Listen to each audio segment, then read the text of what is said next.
A humid night presses against the stones of St. Louis Cemetery No. 1. Candles tremble before a marble tomb. A woman in white kneels, murmuring words that drift like smoke through the air, thick with incense and crushed myrrh. Her name passes from mouth to mouth, Marie Laveau, and it carries both awe and a flicker of unease. Some believe she sleeps beneath the slab. Others whisper she still walks the streets when the moon is full and the air smells of rain. Welcome, wanderer of the night. Tell me where and when you listen to this story that your voice may join the quiet chorus of others who travel through time with us. If you wish this circle of remembrance to continue, touch the sign of subscription and let us begin our long walk into the shadows of New Orleans. In the dawn of the 19th century, when the river ran brown and restless and the scent of magnolia mingled with decay, New Orleans stood like a dream between worlds. It was a city of contradictions, holy water and rum, silks and rags, sermons and drumbeats. Ships arrived heavy with coffee and human sorrow. Bells from St. Louis Cathedral answered the call of African drums rising from Congo Square. The air itself seemed alive, breathing secrets through its humidity. Marie Laveau was born into this borderland, a child of mixed Creole blood, free by law but bound by the invisible walls that divided skin and language. Her mother, Marguerite Henry, worked quietly among those who lived between classes, neither enslaved nor accepted. Her father, a man of lighter skin and uncertain promise, drifted in and out of record like a ghost, who left only a name and the taste of privilege denied. From the start, Marie learned that freedom was not safety, but a delicate dance between danger and grace. By daylight, she was a child of the church. The sisters at the Ursuline convent taught her to cross herself with precision, to whisper prayers in the lilting French of her mother and the Latin of the priests. They said the saints would hear her if she spoke with humility, but Marie sensed that the saints were busy and that the earth beneath her feet might listen more closely. After Mass, she would linger by the candles, watching wax pool like melted time. Even then, she seemed to know that faith was not something given. It was something made, woven from necessity and imagination. On Sundays, when the city loosened its collar, the people gathered in the open field known as Congo Square. There, color and caste dissolved for a few hours into rhythm. Men and women formed circles, their hands clapping in rising waves, while the drums told stories older than the plantations, older than the ships. Marie would stand at the edge of the crowd, eyes wide, watching the elders move as if they were both here and elsewhere. She did not yet know the names of the spirits who rode the music, but she felt them brush against her skin like a passing breeze. The child's world was filled with scent, rosaries smelling of cedar, river mud thick as blood, herbs drying on her mother's wall. She learned early that each smell had power. Bay leaves for courage, mint for peace, camphor to keep away fever and fear. These were the medicines of those who could not afford physicians, yet they carried another kind of knowledge, that the body and the spirit are not strangers. At night, she would hear the city hum, the slow creak of ox carts on stone streets, the laughter from taverns, the distant splash of oars on the Mississippi. Sometimes between those sounds came a softer rhythm, the muttered prayers of women who asked not for salvation but for justice. She would listen, lying beneath a thin cotton sheet, feeling the weight of unseen eyes above her ceiling. The story said that in New Orleans, the dead did not stay buried. They floated in the air, whispered in the wind, and rode the river to and from the Gulf. Perhaps that is why the city built its tombs above ground, so the living and the dead could keep each other company. Marie grew among people who measured power in silence. The free women of color, veiled and graceful, passed secrets through the market stalls. The enslaved, whose names were stolen, kept their histories in song. The French aristocrats, perfumed and pale, bought charms to guard their fortunes from ruin. And in the midst of this murmuring world, a young girl walked, listening more than she spoke. The city's streets shaped her. Chartres Street with its iron balconies, Rampart Street where gamblers shouted through the heat, the levees where sailors told stories of magic and monsters. Each corner carried its own kind of prayer. Some prayers were spoken to saints, others were murmured into bottles buried under the moon. It was a city that believed everything could be bargained for. Health, love, freedom, revenge, if one only knew the right combination of faith and fear. When Marie was old enough to help her mother, she carried baskets of herbs and oils to neighbors. She watched as the old women laid hands on the sick, chanting low, their fingers moving in patterns that were half blessing, half spell.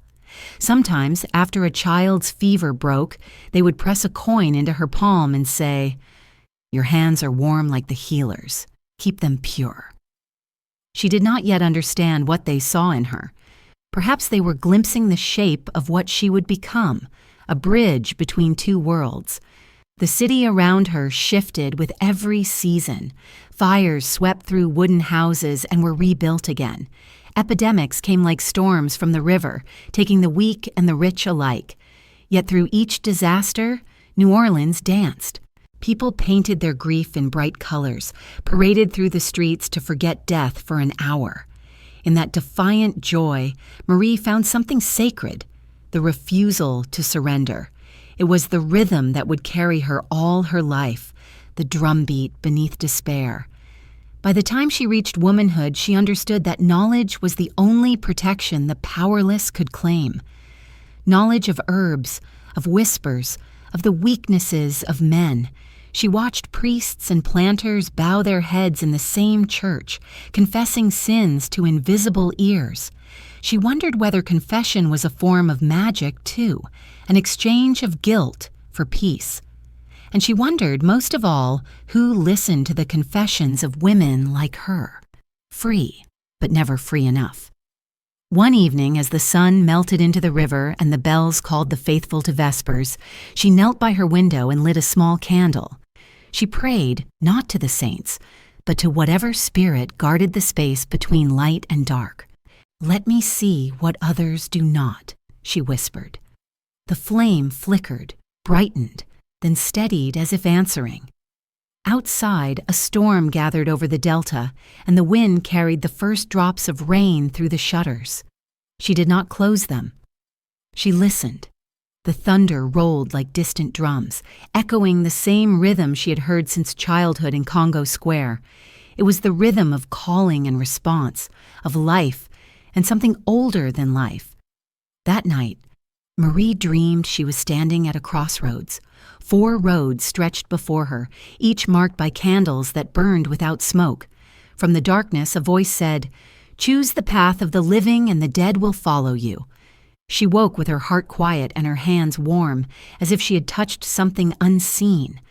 Outside, the rain continued.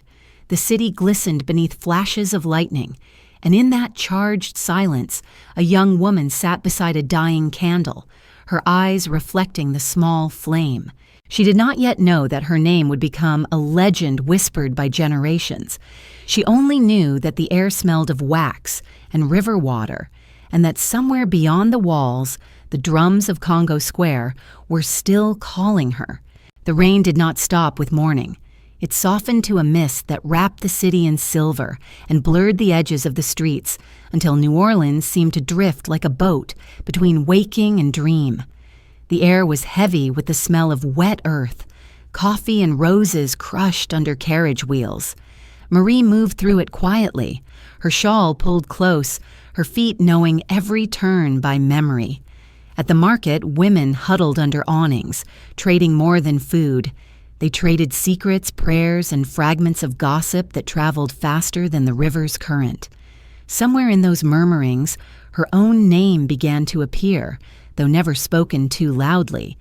They said she had a way of knowing things before they happened, that she could look into a person's eyes and see the shape of their luck. Marie never claimed such power, but she did not deny it either. In a city that thrived on rumor, mystery was a kind of protection. She found herself drawn more often to the cemeteries, those marble islands rising above the marshy ground.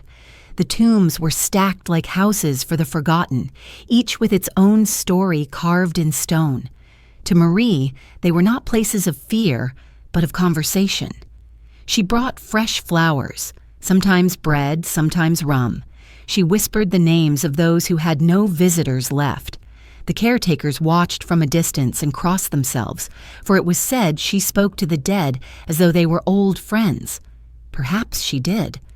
The boundaries between living and departed were thin in New Orleans, and thinner still for those who listened. Her visits to St. Louis Cathedral continued as before, yet her prayers grew quieter, more personal.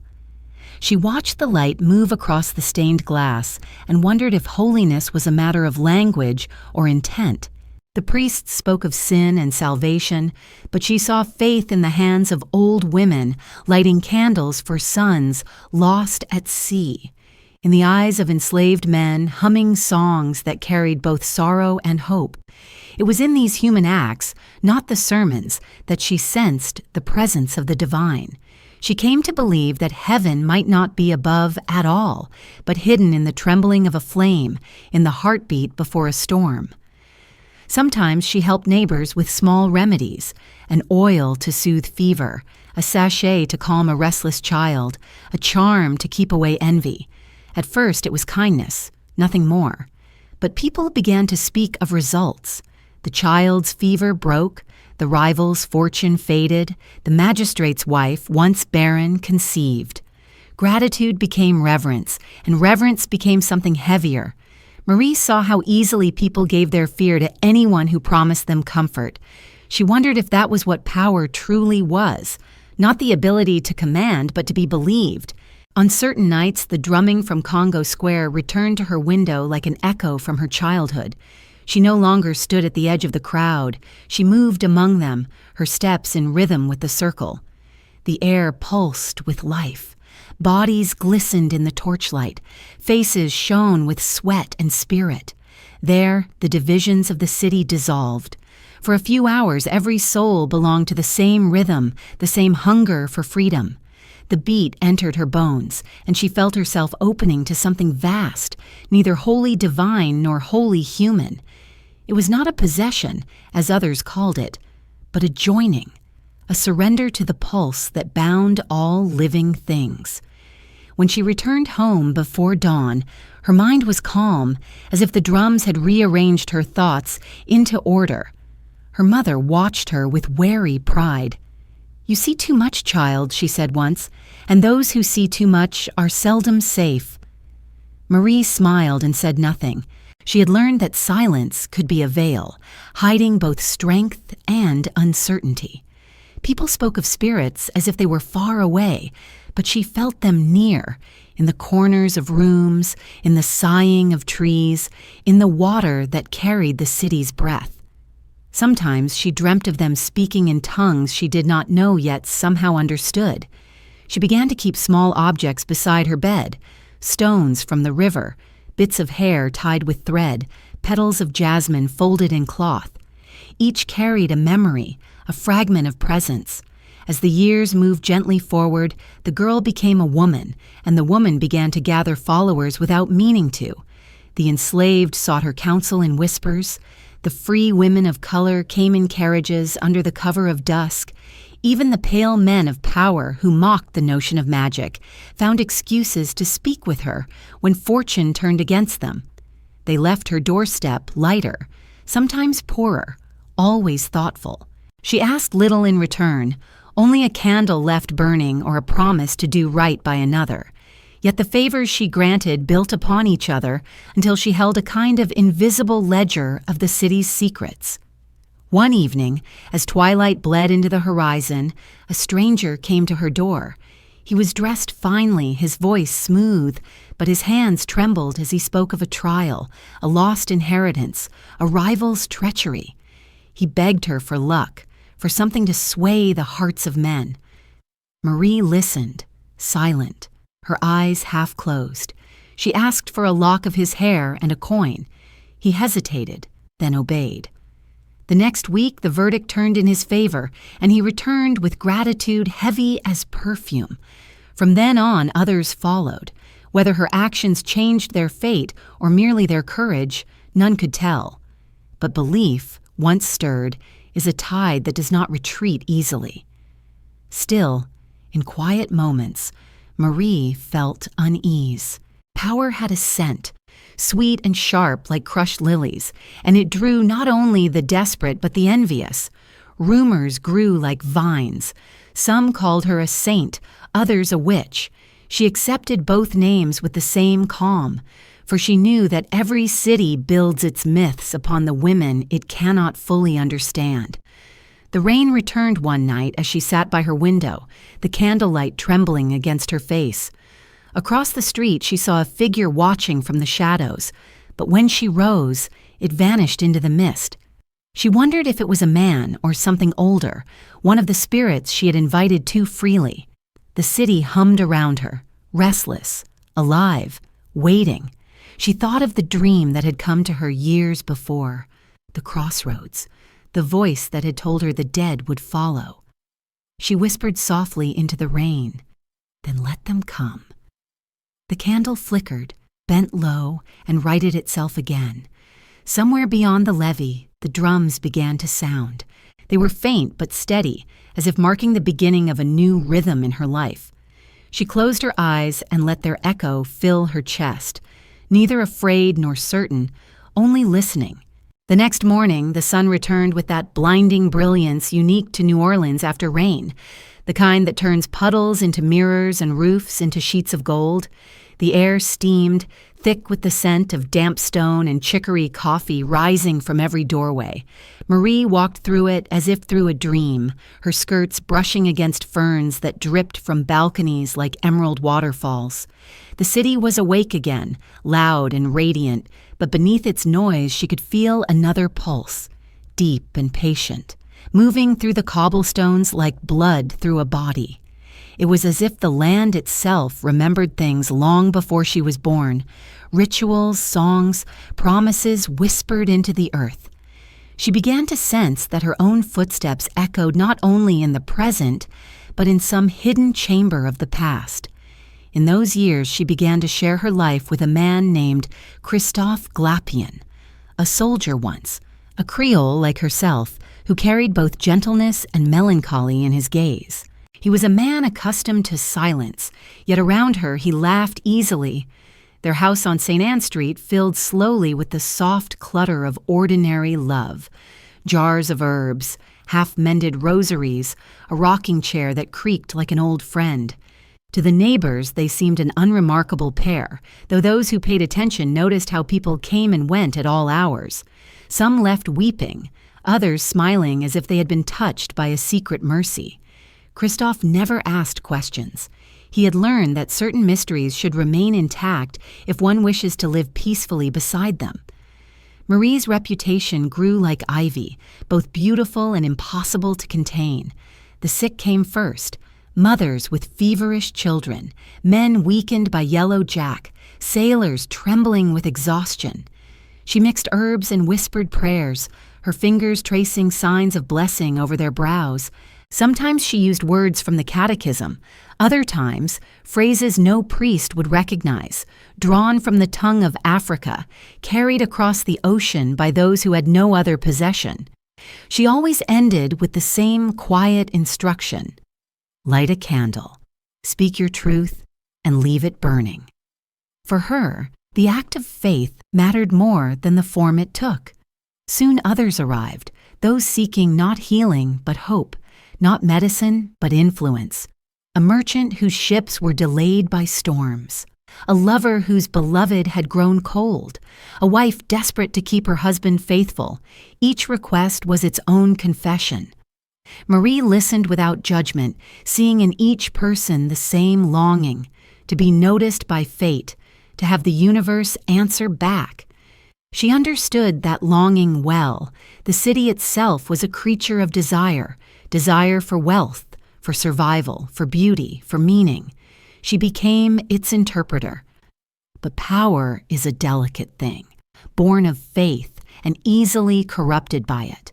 One night, as she sat before her altar, half covered in Catholic icons, half in offerings of fruit and feathers, She felt the uneasy weight of so many hopes resting upon her. She thought of the widow who had asked her to bring misfortune on arrival, of the young man who had begged for riches without labor, of the magistrate who had offered her gold to silence an accusation. She had turned some away, but not all. The line between compassion and manipulation blurred beneath the glow of candlelight. She whispered into the air, asking forgiveness or perhaps merely release, but no voice answered, only the slow, steady drip of wax on wood. Outside, the city never slept. Carriages rolled over cobblestones, laughter spilled from taverns, the river sighed against its banks. Yet within her small house, the silence deepened. Christophe lay asleep, one arm across his chest, his breathing even. Marie watched him and thought of how fragile men looked when they dreamed, how easily they mistook mercy for love and love for possession. She turned her gaze to the altar again and saw in the shadows what seemed for an instant like another face, darker, watchful, patient. She did not flinch. The world of spirits was not separate from hers anymore. It had become a mirror she could look into without fear. The following week, a young girl appeared at her door. She was barely 16, trembling with grief, her eyes red from crying. Her lover, a musician, had died suddenly of fever. She wanted to speak with him one last time, to know if he forgave her for not being at his bedside. Marie took her hands and felt the tremor that ran through them like an echo of the same pain she once knew when Jacques Paris had vanished. "The dead do not vanish," she said softly. "They change the way they speak. Listen in your dreams, child, and he will answer." She gave the girl a small pouch of herbs to burn at night, not as magic, but as a comfort. When the girl left, Marie remained by the door, the faint smell of smoke and tears lingering in the air. That evening, she went to the cemetery. The moon hung low and red above the tombs, and the air was so still she could hear her own heartbeat. She knelt before a cracked marble vault tracing the initials carved there long ago. Around her, tiny offerings had been left by unseen hands. Coins, bits of ribbon, the stub of a candle still bearing a fingernail of flame. The city's faith had found its way to this silent congregation of stone. She closed her eyes and felt a current rising through her palms from the earth below. It was not frightening. It was like the warmth of recognition, as though the soil itself welcomed her touch. She whispered a prayer that mixed the words of the church and the rhythms of the square, and when she opened her eyes, the flame before her had not gone out, though the wind had begun to stir.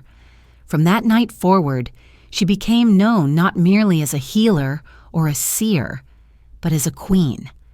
The Voodoo Queen of New Orleans, though she never called herself by that name. It was the people who gave it to her, out of awe and a little fear. She moved through the streets with quiet composure, her head wrapped in bright scarves, her posture regal yet kind. To some, she was a guardian, to others, an enigma. The priests muttered that she led souls astray. The poor called her a saint. Both were correct in their own way. The more she gave, the more she understood that her strength did not lie in commanding spirits, but in understanding people. She saw how guilt could be turned to devotion, how secrecy could make even disbelief sacred.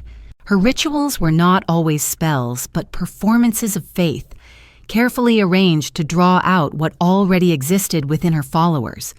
She knew that every charm was a mirror, every prayer a conversation with one's own desires. Perhaps this was her true power, to make people face themselves without terror. One humid evening, as she prepared for a ceremony near Lake Pontchartrain, Christophe stood watching her light the last of the candles. "They say you command the wind," he said, half in jest, half in awe. She smiled faintly and replied, "I command nothing. I ask, and sometimes the wind answers." He looked at her then with a mixture of pride and distance, sensing that she belonged not only to him, but to something far greater, something that could not be contained by love or name. That night, The lake shimmered beneath the moon, and hundreds gathered along its shore. The scent of burning herbs mingled with salt, and the sound of drums rose from the darkness. Marie lifted her arms, her white dress billowing like mist, and began to sing in a language few understood. The crowd followed her voice, swaying as if pulled by an unseen tide. Some said the water itself trembled, reflecting the firelight in ripples of gold. Others swore they saw shapes moving beneath the surface, spirits drawn by her song. Whether it was truth or illusion mattered little. What mattered was that for one moment, the city and its people moved as one body, one breath. When dawn came, she stood alone by the fading embers. The air was cool and still. A pelican drifted low over the water, its wings catching the first light. Marie watched it vanish into the distance and whispered a single word that no one heard but the lake. Then she turned back toward the city, her steps slow, her mind quiet, the echo of drums still alive somewhere within her chest. The years that followed flowed through New Orleans like a long, slow river, sometimes clear, sometimes clouded with silt, but always moving toward the same mysterious gulf. By then, Marie Laveau's name had become part of the city's breath. It slipped between the shutters during storms. It lingered in the pews of St. Louis Cathedral. It clung to the smoke rising from the market stalls. People no longer spoke of her as simply a woman. They spoke of her as a force, a presence, a question whispered to the night. Some said she could turn bad luck aside with a glance. Others swore she could read the sins written behind a man's smile. Yet she lived quietly on St. Anne Street, tending to her home and her daughters, walking to Mass each morning as if unaware of the legends that grew like vines around her door. Her partnership with Christophe Aglapian endured through years of changing fortunes.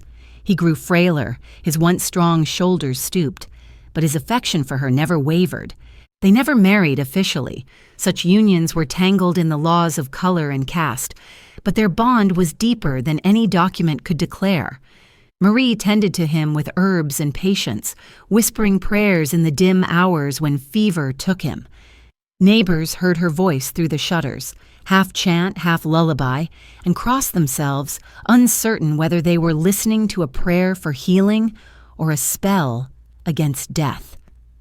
When at last he passed, she washed his body with her own hands, wrapped him in linen, and lit 7 candles around him. She sat through the night, not weeping but humming softly, her gaze fixed on the flame that flickered without smoke. By dawn, the house was filled with stillness so complete that even the birds outside seemed to pause. She buried him among the tombs she had so often visited, and afterward she did not speak his name aloud again. In grief, she turned fully toward her work, the endless stream of seekers who came with their petitions. The enslaved, newly freed, and the desperate white men of failing fortunes all found their way to her door. She met each of them with the same calm eyes, neither judging nor pitying.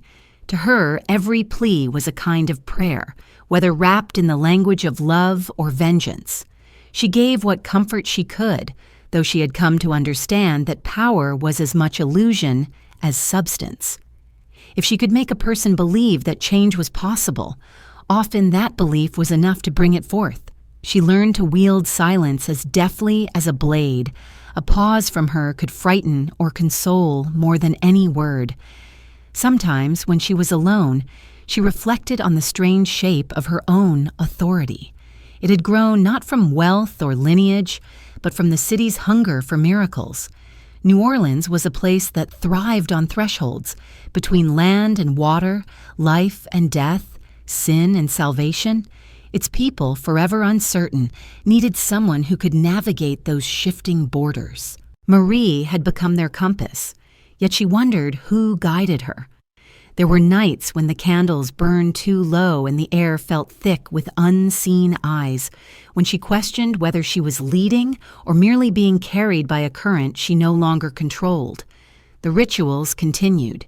Each St. John's Eve, she led the faithful to the lake, her followers dressed in white, carrying offerings of flowers, rum, and bread. The ceremonies drew crowds that seemed to double each year. merchants, sailors, enslaved laborers, elegant ladies veiled against recognition. The line between worship and spectacle blurred, and the newspapers began to report on the gatherings with fascination tinged with fear. They called her a priestess, a sorceress, a witch queen. Yet beneath the frenzy of drums and chants, Marie always kept a quiet order. No harm was done, no law broken.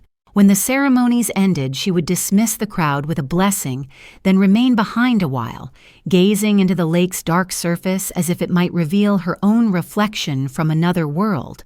But not all who sought her came with reverence. There were skeptics, men who came to mock, women who came to test her. One evening, a wealthy widow, known for her sharp tongue, arrived with servants in tow. She laughed as she entered, remarking that she wished to see the famous queen trick her. Marie received her without offense, offered her a chair, and listened to her complaints about a contested inheritance. When the woman finished, Marie said quietly, "If you seek truth, you must first remove your rings." The widow hesitated, but curiosity triumphed. She slipped off her jewels and placed them on the table. Marie covered them with a white cloth and murmured words too soft to catch. When she lifted the cloth, the rings were gone. The widow gasped, demanded to know the trick. Marie smiled gently. "You will find them," she said, "when you have stopped searching for them in anger." The next morning, so the story went, the rings were discovered inside a jar of rice in the widow's kitchen. Whether this was coincidence or cunning, no one could say, but the tale spread quickly. From that day on, even the proud stepped carefully in her presence. Her influence reached beyond private matters. When the city's prison overflowed with the condemned, she was often called to offer prayers for those awaiting execution. She would visit the cells, her skirts brushing the stone floors, her voice steady as she blessed the guilty and the wrongly accused alike. Some guards swore that after she left, the air in the corridors grew lighter, as if the weight of despair had been lifted. The prisoners called her Mother of Mercy, and some carved her initials into their cell walls. She never took credit for the miracles they claimed followed her visits. "I only speak," she would say, "but it is not always my voice that answers." By the mid-century, the legend of Marie Laveau had outgrown the woman herself. Artists painted her likeness, newspapers printed wild stories of her midnight pacts and invisible armies of spirits. She neither confirmed nor denied them. The myths served their purpose. They gave her the distance she needed to move freely through a world that feared and desired her in equal measure. Yet inside her own heart she remained watchful.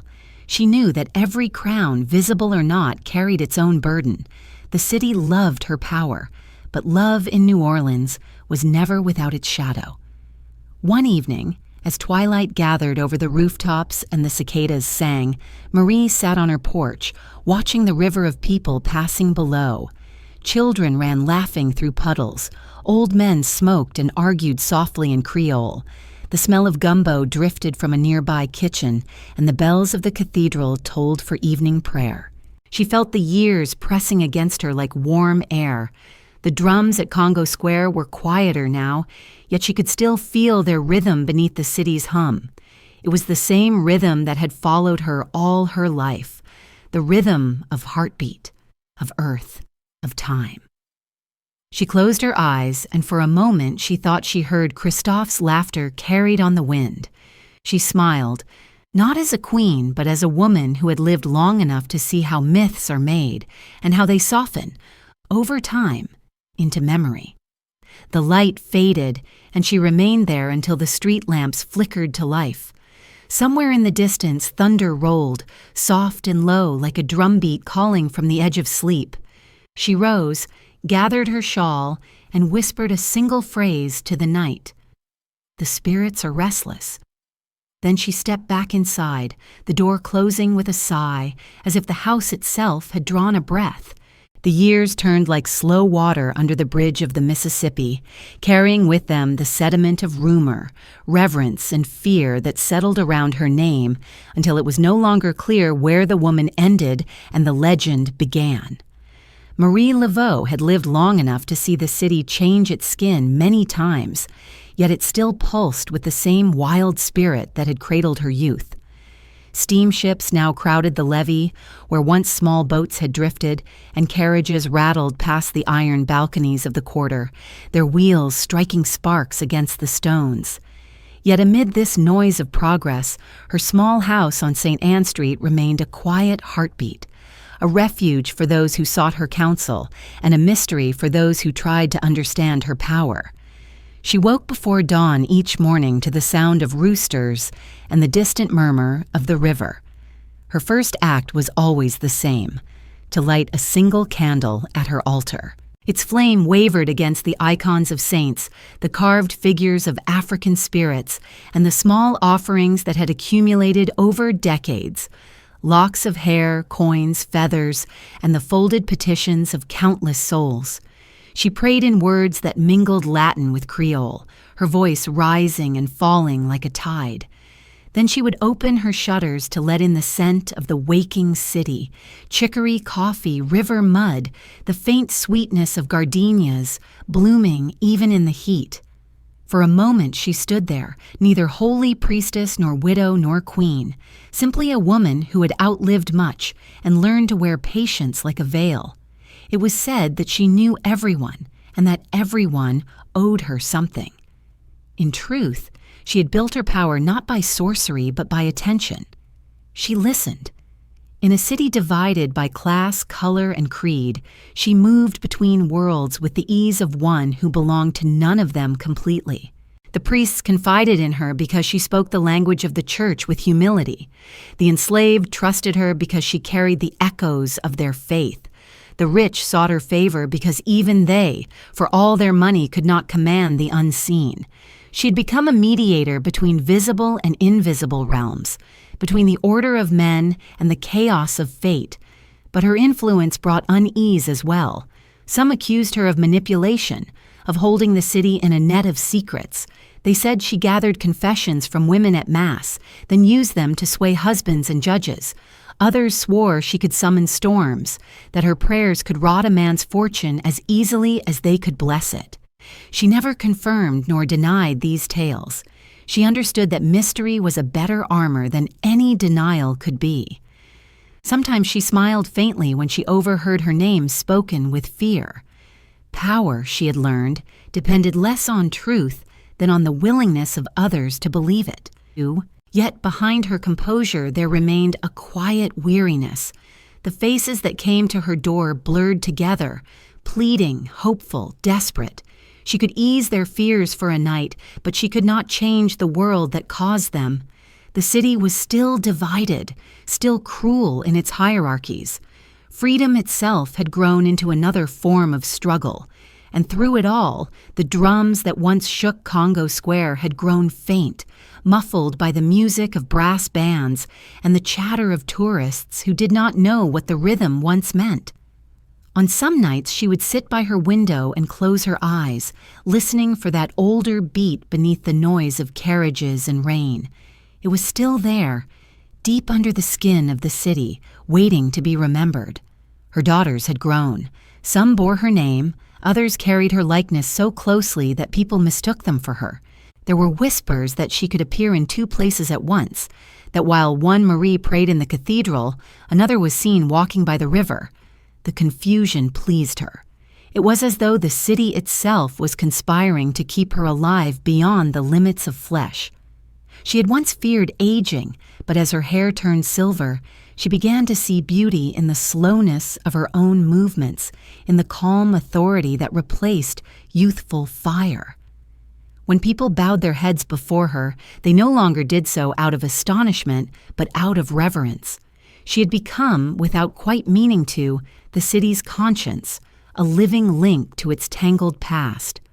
On a summer afternoon, a young priest came to her door. He was newly arrived from France, eager to prove his faith and suspicious of her reputation. He found her sitting in her courtyard among pots of herbs, her hands resting in her lap. "Madame Laveau," he said with the careful politeness of one addressing both danger and dignity, "there are those who say you practice idolatry under the name of devotion." She looked at him for a long moment, her eyes gentle but unflinching. "And what is devotion, Father?" she asked, "if not the belief that something greater listens when we speak?" The priest flushed, uncertain whether she mocked or instructed him. She offered him a glass of water, cool from the well. He took it, and in the quiet that followed, even the cicadas seemed to pause. When he left, he carried more questions than he had brought. That evening, she walked to the river. The sky was bruised with sunset, and the water glowed like molten copper. She thought of all the lives that had begun and ended along these banks, the traders and sailors, the enslaved and the free, the saints and the sinners, and she felt a tenderness that bordered on grief. The river, she realized, was the true spirit of New Orleans, restless, forgiving, never still. She took a handful of water and let it fall through her fingers. "You and I," she murmured, "we have both carried too many souls." In the years that followed, her presence became quieter, but no less powerful. She no longer led great ceremonies by the lake.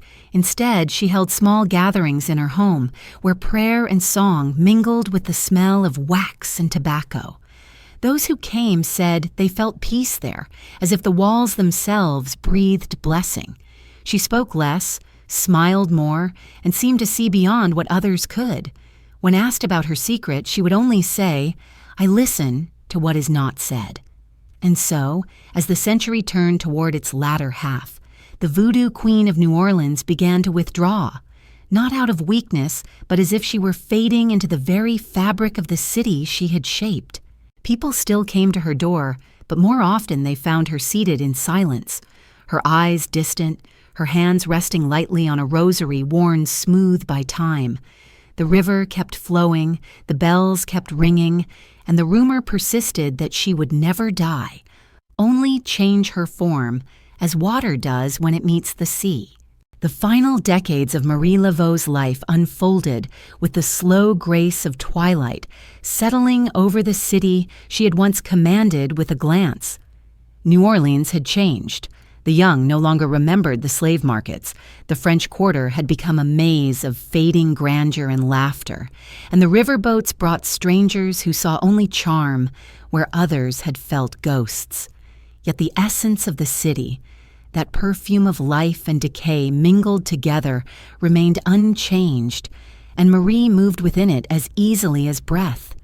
She was old now, but her posture remained upright, her head wrapped in a white tignon that gleamed like moonlight against her dark skin. Those who met her eyes still felt the peculiar stillness she carried, a silence that reached past words into the secret part of a person where truth hides.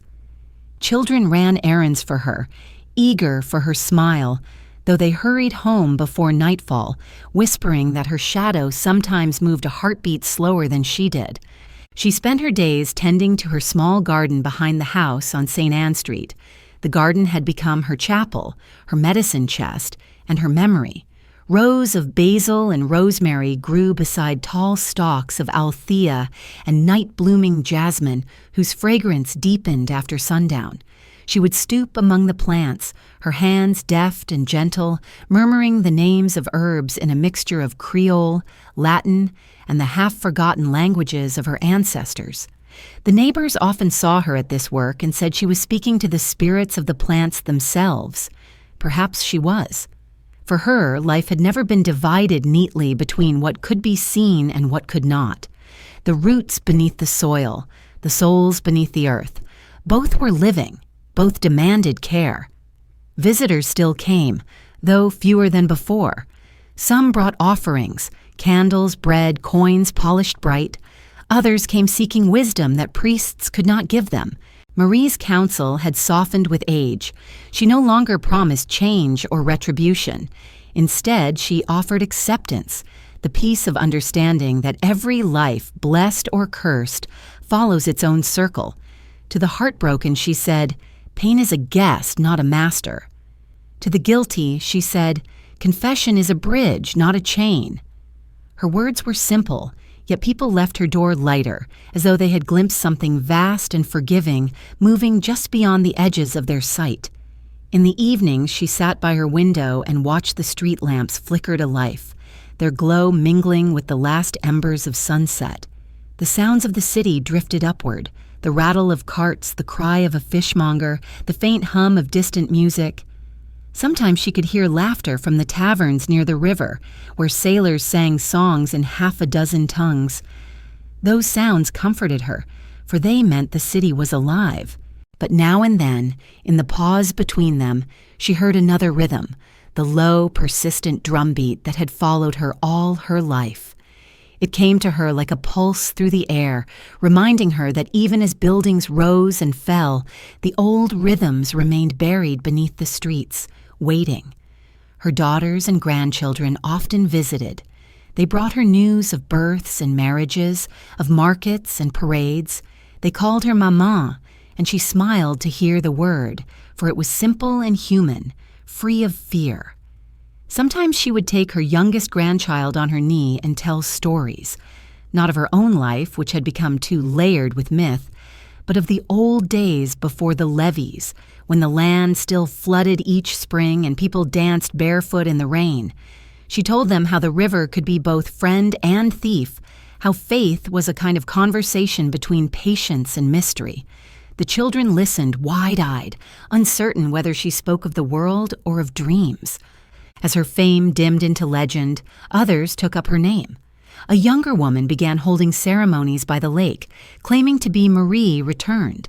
The papers seized upon it. Tourists came, eager to see the living ghost. Some said it was her daughter, others her spirit reborn. Marie herself only smiled when she heard the stories. "Let them believe," she said quietly. "Belief keeps the fire burning." She knew that myths, like prayers, needed new tongues to survive. If the world wished to multiply her into copies and echoes, she would not resist. A name once carried into the wind no longer belongs to the one who first spoke it.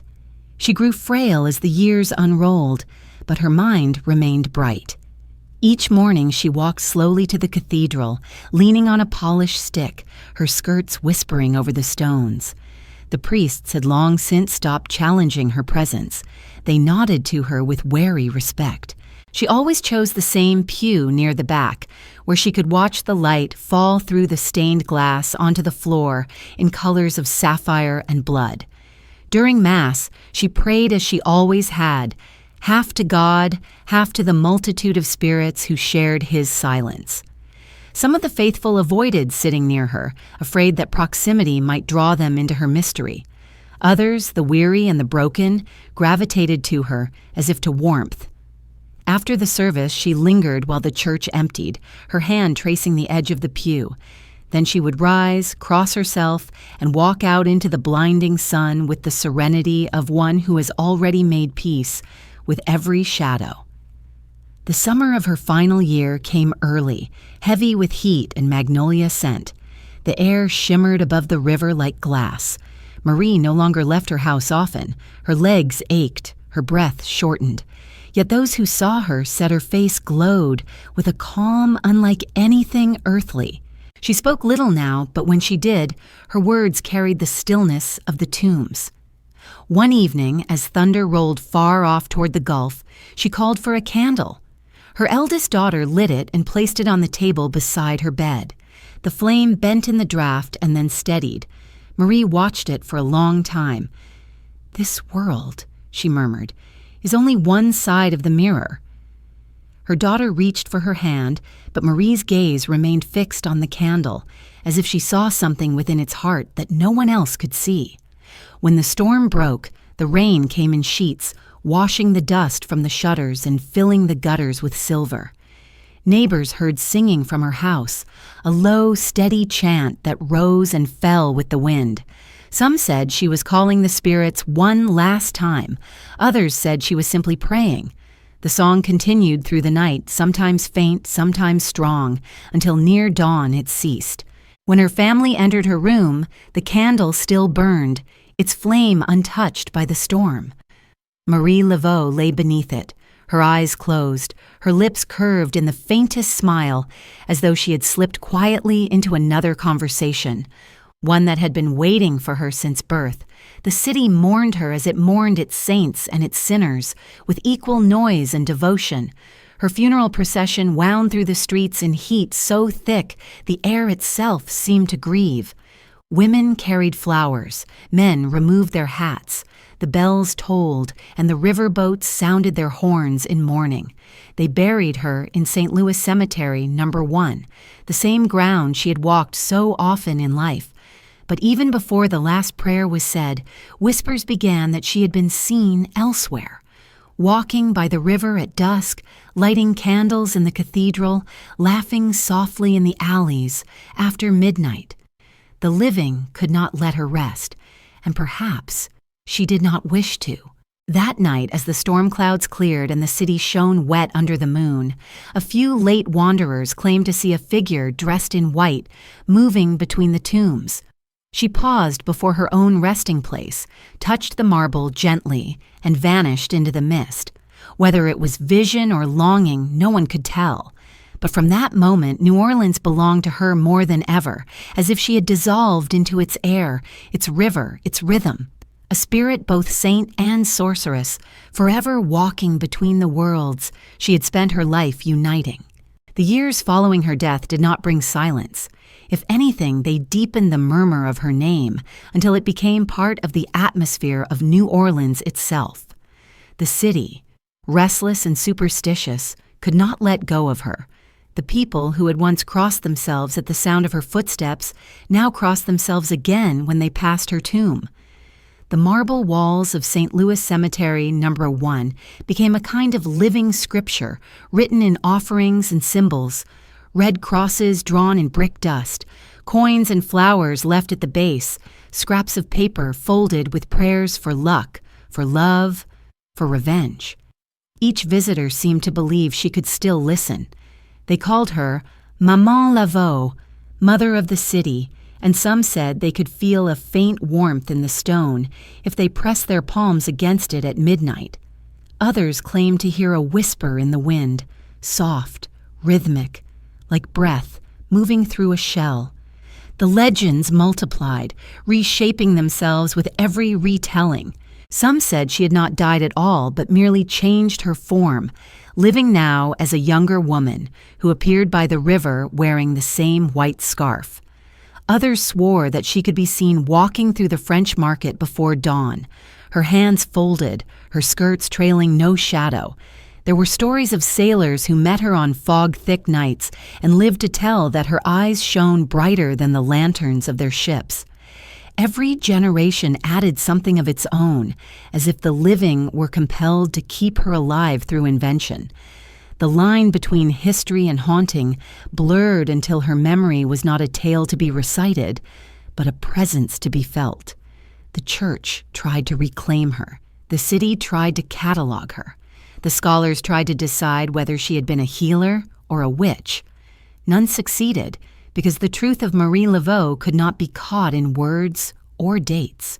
She was a woman who had mastered the alchemy of appearances. Faith transmuted into authority, rumor turned into reverence. She had understood something that few dared to, that people do not crave proof, only the possibility that the unseen might answer them. In this, she resembled New Orleans itself, a city forever balancing between devotion and desire, where every prayer hides a trace of longing and every sin carries a note of beauty. In the years that followed the Civil War, when new freedoms collided with old fears, her legend took on a deeper resonance. Freed men and women invoked her name as a protector of their homes, while white aristocrats whispered it as a warning of what they could no longer control. To the poor, she became a saint of survival. To the powerful, an emblem of the city's untamable soul. Newspapers wrote of seances held in her honor, of charms sold in her name, of dreams in which she appeared to foretell both fortune and disaster. It was as though her death had released her from the boundaries of flesh, allowing her spirit to multiply, to move through alleys and over balconies, inhabiting every corner where faith and fear still met. Visitors from other lands came seeking her. They described New Orleans as a place where time itself seemed porous, where the air shimmered with something half divine and half profane. They found her tomb and stood before it, uncertain whether they faced a grave or an altar. Some wept, others laughed nervously, ashamed of their own fascination. The guides who led them through the cemetery spoke of her in hushed tones, as if she might overhear them. They told how her followers had once danced by the river, how the drums had called the spirits, how the queen herself had stood in white against the black sky, her voice carrying across the water. The tourists nodded, imagining the scene, and when they left, they told the story again, each in their own way, each changing it slightly, until the legend stretched across oceans. But the city never truly needed outsiders to remember her. On humid nights, when the smell of rain clung to the streets and the lamps flickered in their glass cages, the locals said she walked among them. The washerwomen swore they saw her shadow glide along the levee. The gamblers at the docks left a coin on their tables before the first roll of dice. Mothers whispered her name to soothe crying infants. Her presence had become less a haunting than a habit of the heart. To live in New Orleans was to live within her circle, knowingly or not. Time passed, and the cemetery aged. The marble cracked, the plaster peeled, but the offerings never ceased. In years of flood, people still came wading through the half-submerged streets to leave candles on her grave. In years of plague, they carried her image in small shrines made of tin and glass, believing she could intercede between their fear and whatever power ruled life and death. Even those who scoffed at superstition admitted that the city felt different near her tomb, as if the air there held a thicker gravity. The caretakers sometimes heard singing after midnight, faint but unmistakable, though when they opened the gates, no one was there.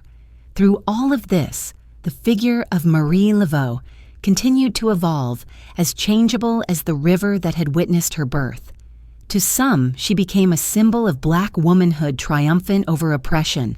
To others, a relic of an exotic past the modern world wished to forget, but could not. Writers and painters tried to capture her. Stage actors performed her with candles and smoke.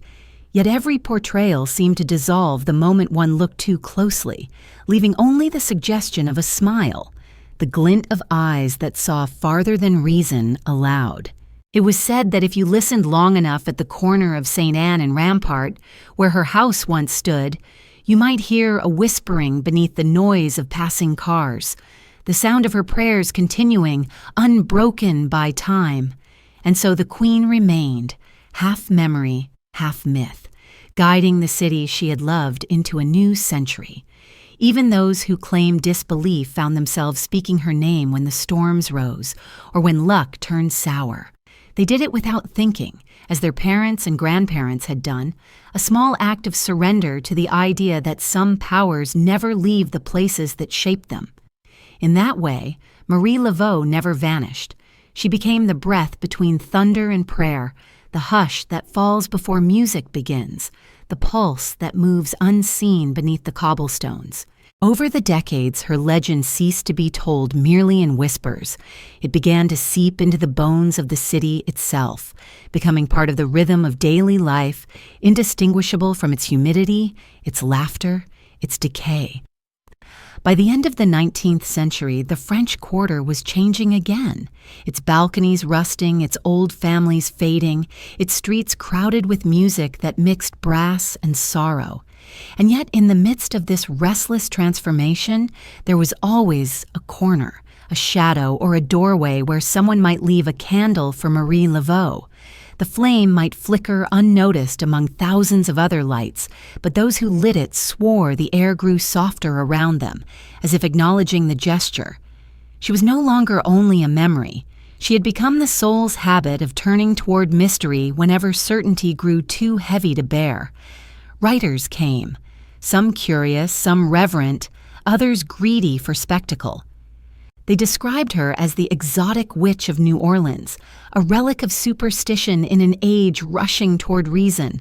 They spoke of secret ceremonies in swamps, of serpents coiled about her feet, of incantations that could summon storms or cure broken hearts.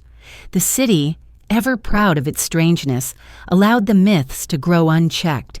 It suited New Orleans to have a queen who never died, a spirit to rival its saints and its ghosts. But the truth, so simple and human, was not as easy to sell. The truth was of a woman who had loved her people fiercely, who had tended to the poor when the doctors would not, who had turned her own grief into a kind of prayer for others. Yet myths feed more readily on mystery than compassion, and so the world preferred her as sorceress, saint, or phantom, anything but mortal. As the 20th century unfolded, her image evolved again. The city changed hands between wars and floods, but she endured as its symbol of endurance. Musicians sang of her in jazz clubs, where the air shimmered with heat and longing. Tour guides spoke her name to strangers beneath the glow of gas lamps, their words carried on the scent of rum and magnolia. Artists painted her in colors borrowed from dream, skin like bronze, eyes like embers, the moon resting on her brow. She was no longer confined to the cemetery. She had taken up residence in imagination itself. Each generation recreated her in its own likeness, some gentle, some fearsome, all incomplete. Through the Great Depression, through hurricanes that tore at roofs and memories alike, people still visited her tomb. Even when the gates were locked, they left offerings outside, pressing their petitions into the iron bars. "Marie," they would whisper, "help me find work, or protect my child, or forgive what I cannot forget." And somehow, even when no wind stirred, the candles flamed higher. The caretakers, long accustomed to odd occurrences, no longer questioned them. They simply nodded and said, "She is listening." It is said that on certain nights heavy with moon and mist, the cemetery glows faintly, though no lantern burns there. Those who pass by claim to hear faint singing, the melody low and patient, woven with both joy and sorrow. Others dismiss it as imagination, but imagination itself is part of her legacy. For Marie had always understood that belief is not the enemy of truth, it is its twin, inseparable, necessary. To believe in something unseen is to honor the human hunger for meaning, and she had fed that hunger with grace. Even the skeptics, those who called her myth mere folklore, found themselves drawn to her story. Historians argued over the details of her life, the dates, the number of her children, the true nature of her practices, but they could not argue with the fact that her influence outlived her flesh. They wrote essays, sifted through records, debated the authenticity of accounts. Yet the more they studied her, the less certain they became. For every verified document, there existed a dozen testimonies that refused to fit within the logic of the archive. It was as though she had scattered her history deliberately, leaving only traces and contradictions so that each seeker would have to imagine her anew. Meanwhile, the people of New Orleans carried her quietly within their rituals. The washerwomen still tied red ribbons to their pails for luck. The old men at the docks still murmured her name before games of chance. Children still chalked crosses on the sidewalk near her grave, not knowing why they did it, only that their mothers once had. To them, she was not a ghost from the past, but a guardian of the present, a symbol that the city, no matter how wounded or worn, was never abandoned. And New Orleans, that strange, beautiful survivor, returned her devotion in kind. It kept her alive not in marble or text, but in sound. In every note of jazz that rose from a horn at midnight, in every blues song sung to an empty street, there was a shadow of her rhythm. The pulse she had once led beneath the open sky of Congo Square. The drums of her ceremonies had become the heartbeat of an entire city's music. Even those who played without knowing her name were, in some small way, repeating her prayer. that joy and sorrow might dance together, that the divine might dwell comfortably within the flawed.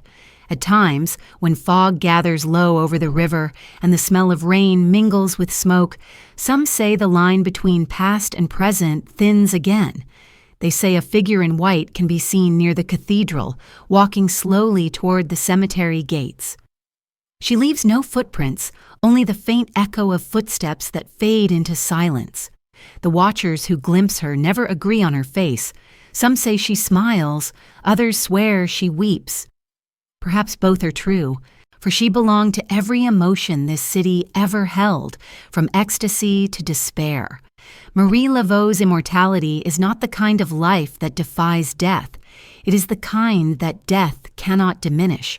She lives because the city refuses to forget her, because each generation needs her name to remind them that power can come from compassion as easily as from fear, and that faith, however it is spoken, has the strength to bind the living to one another. And so she remains, patient and eternal, in the flicker of every candle lit against the dark, in the hush that follows every storm. Her spirit is the soft voice that whispers, "Remember me not as I was, but as you still are when you believe." It is difficult to say when the myth of Marie Laveau stopped belonging solely to New Orleans and began to belong to the wider world. Perhaps it happened the first time a traveler, arriving from distant shores, carried home a story of the queen whose power endured beyond death. Or perhaps it began in the quiet persistence of her name, whispered in the markets and the taverns long after those who had known her were gone. Whatever the moment, her legend escaped the narrow streets that had once contained it and drifted outward, carried by rumor, by music, by the strange magnetism of the city that birthed her. By the early years of the new century, her story had been printed in pamphlets and spoken on stages. Artists painted her in oils, and journalists described her as both witch and saint. She had become a mirror for the world's fascination with what it could not explain. Yet New Orleans itself, stubborn and old, remembered her differently. There she remained more than a tale. In the early mornings, when the mist rose from the river and the shutters of the quarter creaked open, one might still see women sweeping their doorsteps and pausing to make the sign of the cross in the air, not for the church, but for her. Vendors in the market left small coins on the corners of their stalls. Fishermen poured the first splash of rum into the river before drinking the rest. To them, these gestures were not superstition but courtesy, an acknowledgement that the city's good fortune still needed tending, that the unseen must be honored to keep the seen in balance. It was the same understanding that had guided Marie herself, and in that way her teaching continued, unspoken yet alive. Writers from the north came to capture her story in ink, but the language they used could not hold the warmth of the bayou or the cadence of the prayers whispered in Creole beneath the cypress trees. They turned her into fiction, wrapped her in romance and exotic fear, and sold her image to readers who had never smelled rain on hot stone or heard the solemn laughter of a funeral parade. The Marie they created was not false, but she was incomplete, a silhouette cut from paper where once there had been breath. And still, perhaps because imagination has its own kind of truth, that image found a place beside the real one, and the two have never since been separated. The people of New Orleans understood this too. They had always known that reality and dream were not enemies but lovers, entwined beneath the same blanket of night. As the century turned, the city found itself drawn into a faster rhythm. Streetcars clanged along new tracks, the air filled with the scent of gasoline and progress. Yet even amid this new noise, the old music lingered. Jazz was born from the same soil that had nourished the drums of Congo Square, and many said that its improvisations, the sudden turns of melody, the aching pauses, were the living descendants of those ancient rhythms. Musicians invoked her name for luck before performances. They spoke of her not as a ghost, but as a muse. It was as if the music itself had become her reincarnation, a voice that changed with each player, yet always carried the same undertone of mystery, sorrow, and joy. There were nights when storms gathered above the city and lightning flared across the sky, reflected in the wet streets like veins of quicksilver. In such weather, people said, her presence was strongest. The rain would fall in sudden torrents, then stop as abruptly as it began, leaving the air heavy and electric. Those who ventured near the cemetery at such times claimed to see the candles by her tomb burning steadily despite the wind. Whether this was illusion or miracle mattered little. New Orleans was a city that preferred wonder to certainty. To believe was to belong. The decades that followed brought both ruin and rebirth. The floodwaters of 1927, the wars that emptied the docks of young men, the slow rebuilding of neighborhoods, all these left their marks on the city. Through them all, Marie's name endured as a quiet benediction. Her image appeared in shop windows and on postcards, stylized now, her eyes elongated, her smile serene. Some sold charms and powders under her name. Others built small shrines in courtyards where her painted likeness gazed down through curling vines. The church no longer condemned such devotion, perhaps realizing that her legend drew more people to prayer than any sermon could. And so, her memory was folded gently into the fabric of official faith, her cross carved beside the saints. By mid-century, her story had become a study in paradox. She was both the past and the pulse of the present. In the same breath that tourists spoke of her as a curiosity, locals invoked her as a guardian. The contradictions did not diminish her. They made her larger, for she had always lived within contradictions. Black and Creole, Catholic and Voodoo priestess, mortal and myth. She had contained multitudes, and now the city did the same. When the jazz funerals wound their way through the streets, their horns crying both grief and celebration, people said it was her rhythm guiding the steps. When the Mardi Gras crews paraded in masks of gold and violet, they carried her spirit of transformation. When lovers quarreled and reconciled under the balconies of the quarter, they invoked her power without knowing it, for she had always been the patron of human complexity, of the tangled ways in which joy and sorrow coexist, and so her presence stretched beyond the confines of any religion or legend. She became part of the weather, part of the architecture, part of the way the city understood itself. There are places where memory fades, but New Orleans is not one of them. Its ghosts are too beloved to leave, and Marie, the most beloved of all, lingers not as an apparition but as a scent in the air. Wax and rosewater, tobacco and rain. People who pass through her streets at night sometimes stop and look behind them, sensing another heartbeat close to their own. Perhaps it is only the rhythm of the city.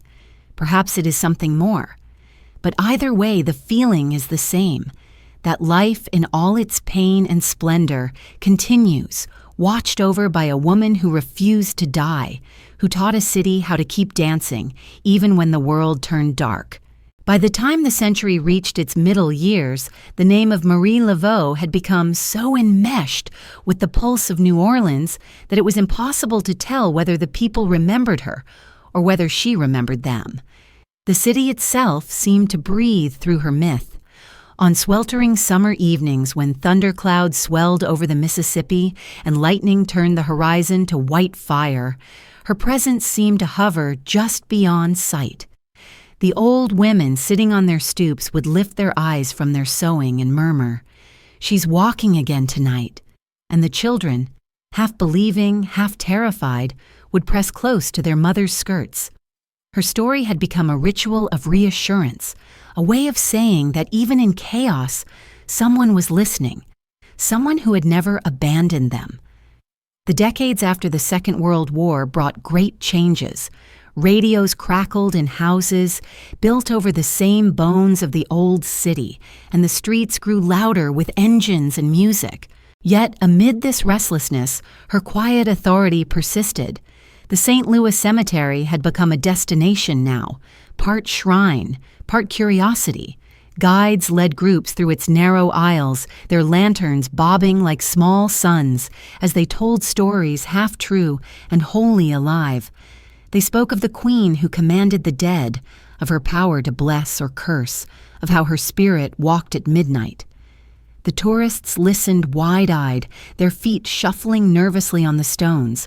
But when the guide's voice fell away, even they felt the stillness that lay beneath the words, the sense that something vast and ancient lingered there, something beyond entertainment or fear, and always the offerings, a lipstick tube, a cigar, a string of beads, coins left in patterns like constellations, pieces of paper scrawled with wishes folded tight as secrets.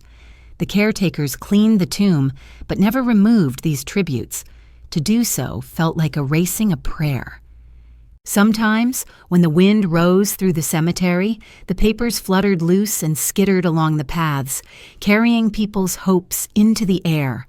The city seemed to collect them, scattering them through alleys and over balconies, blending them with its own endless desires.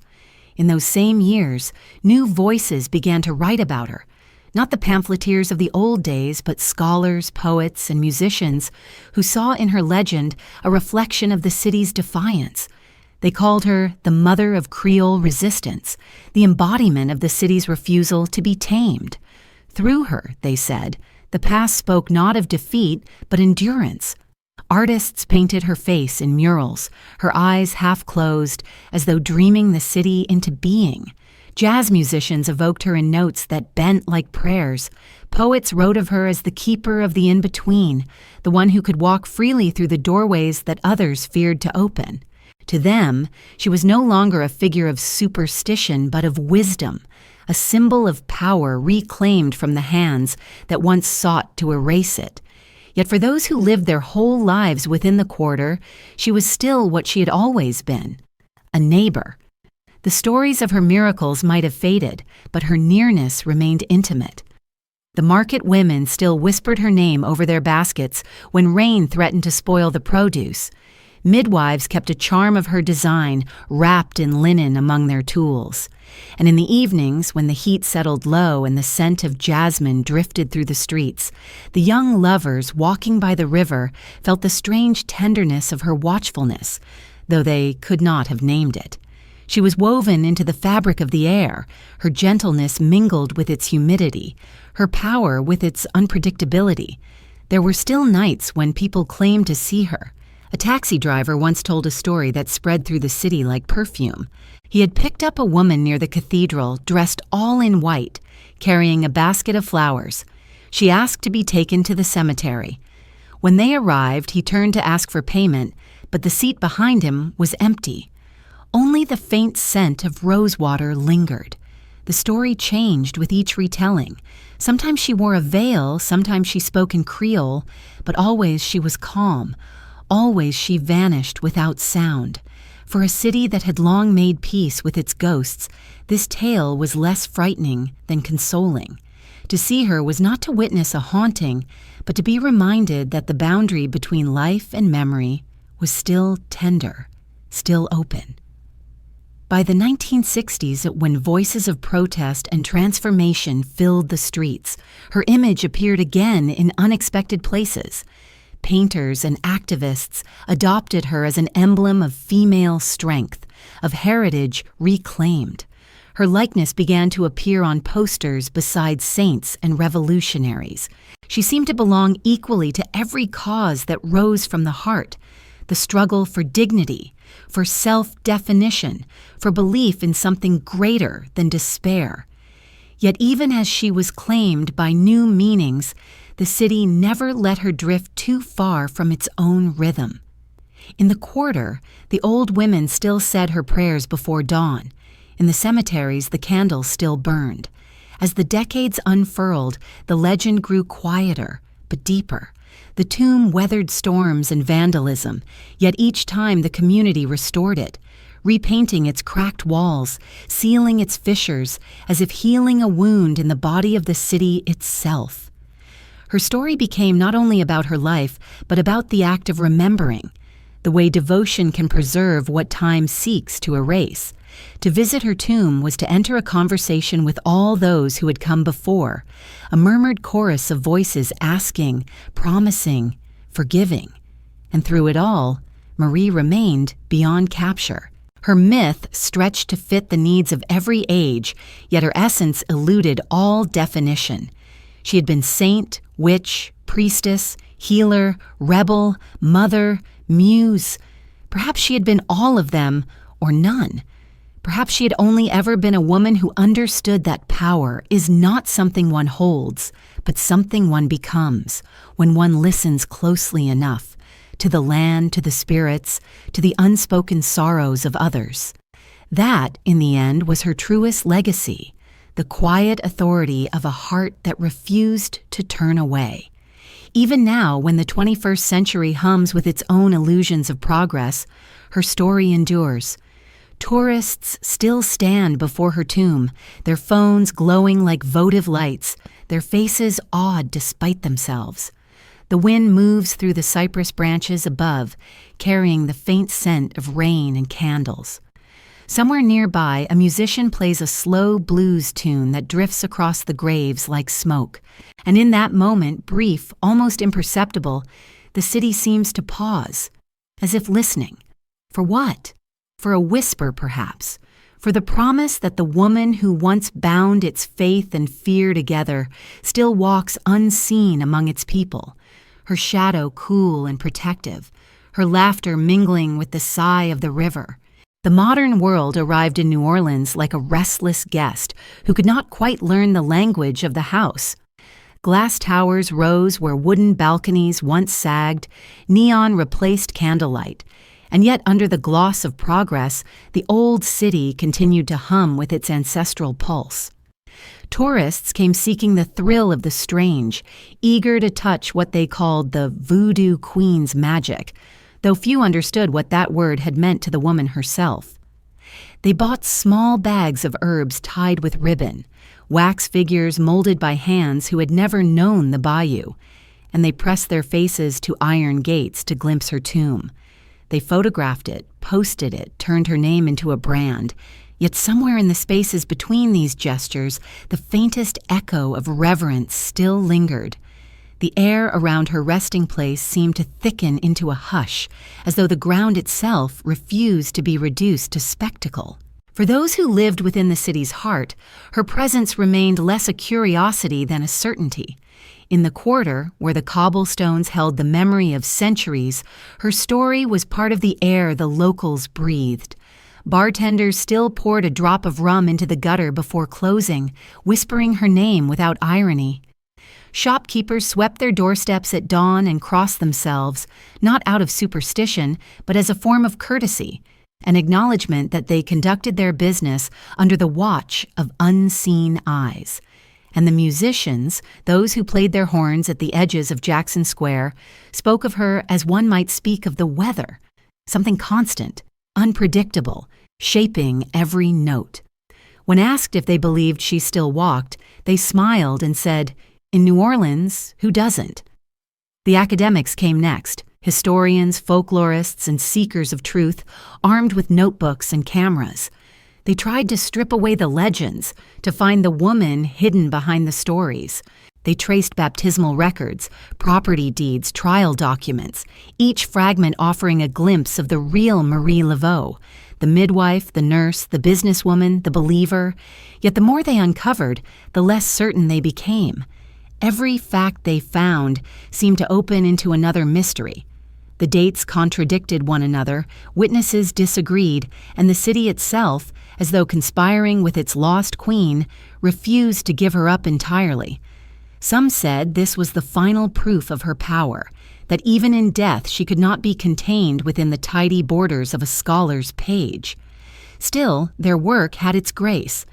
Through their efforts, the name of Marie Laveau began to shimmer again with dignity rather than fear. She emerged not as a caricature of superstition, but as a figure of intellect and resilience. A woman who had mastered the alchemy of survival in a world that offered her few choices.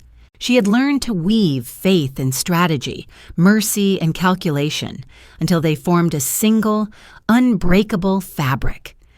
The people who came after her recognized this balance instinctively, for it was the same balance the city itself had always lived by.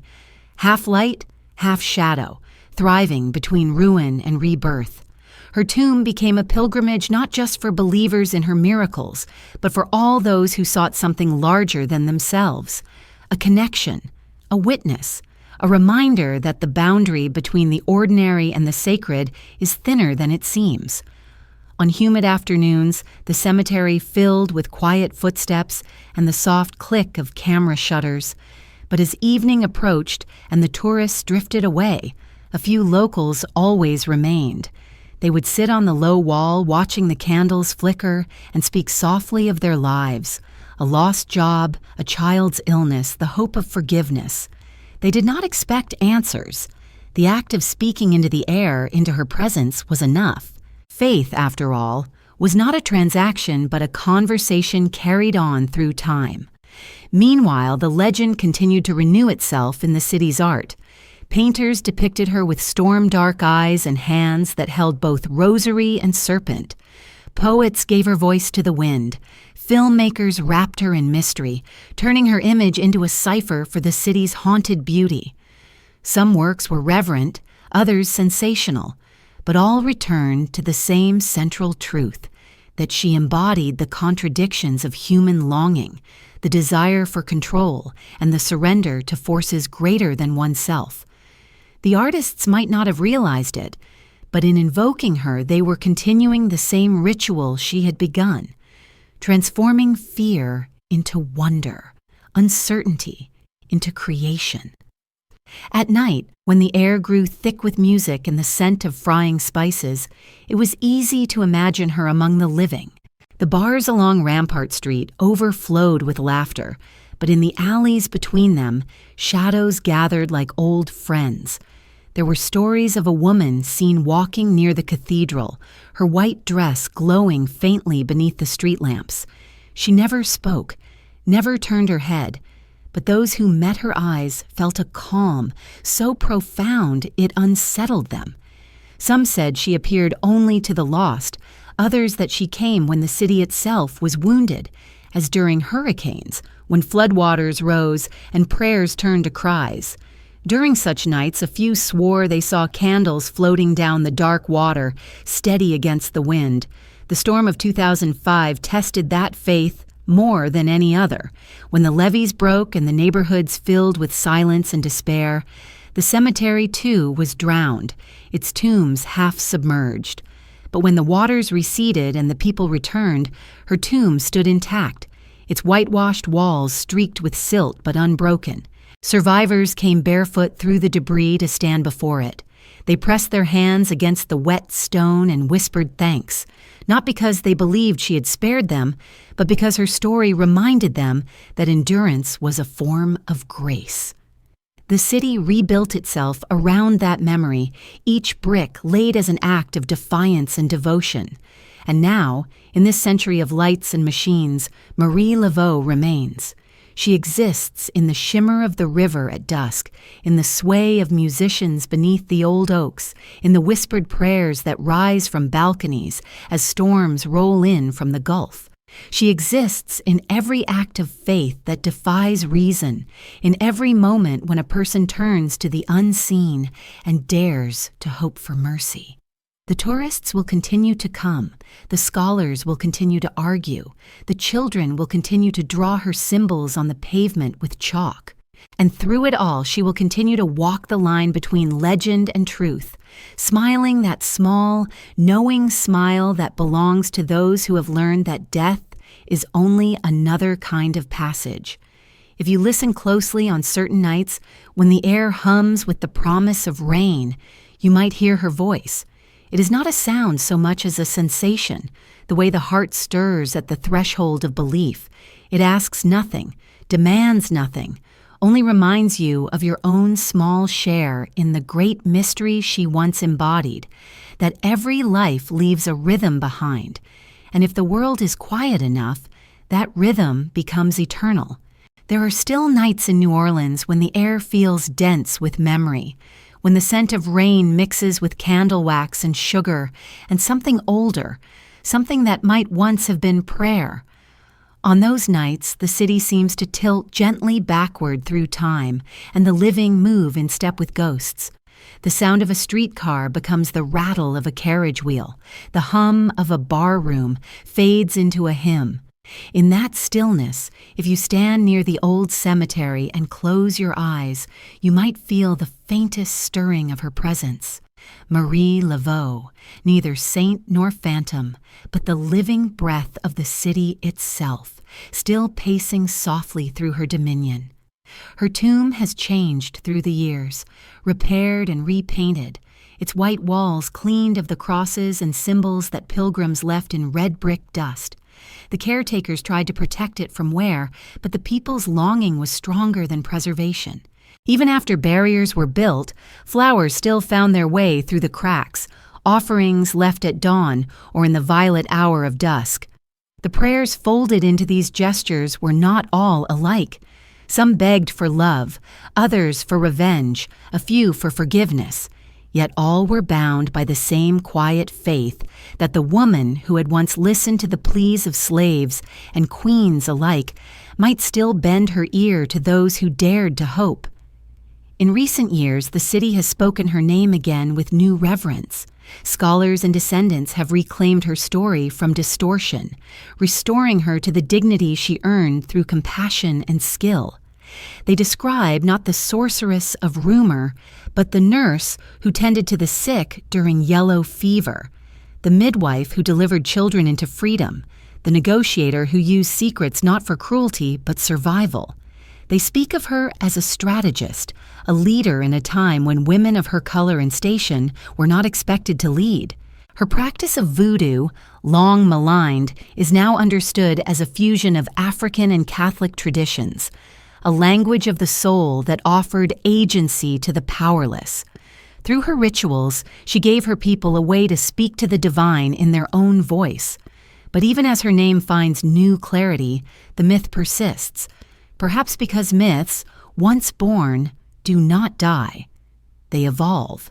The woman and the legend exist now as two reflections of the same flame, each illuminating what the other cannot. The historical Marie anchors the myth in truth, while the myth ensures that her truth is never forgotten. Together they form a circle as seamless as her life once was, a circle of light drawn around the city she claimed, and that claimed her in return. In the neighborhoods near the river, where the air hums with music every evening, she remains a quiet companion. Musicians pour a few drops of rum onto the ground before playing, invoking her name not as superstition but as gratitude. Poets address her in their verses as the city's muse, the mother who teaches endurance.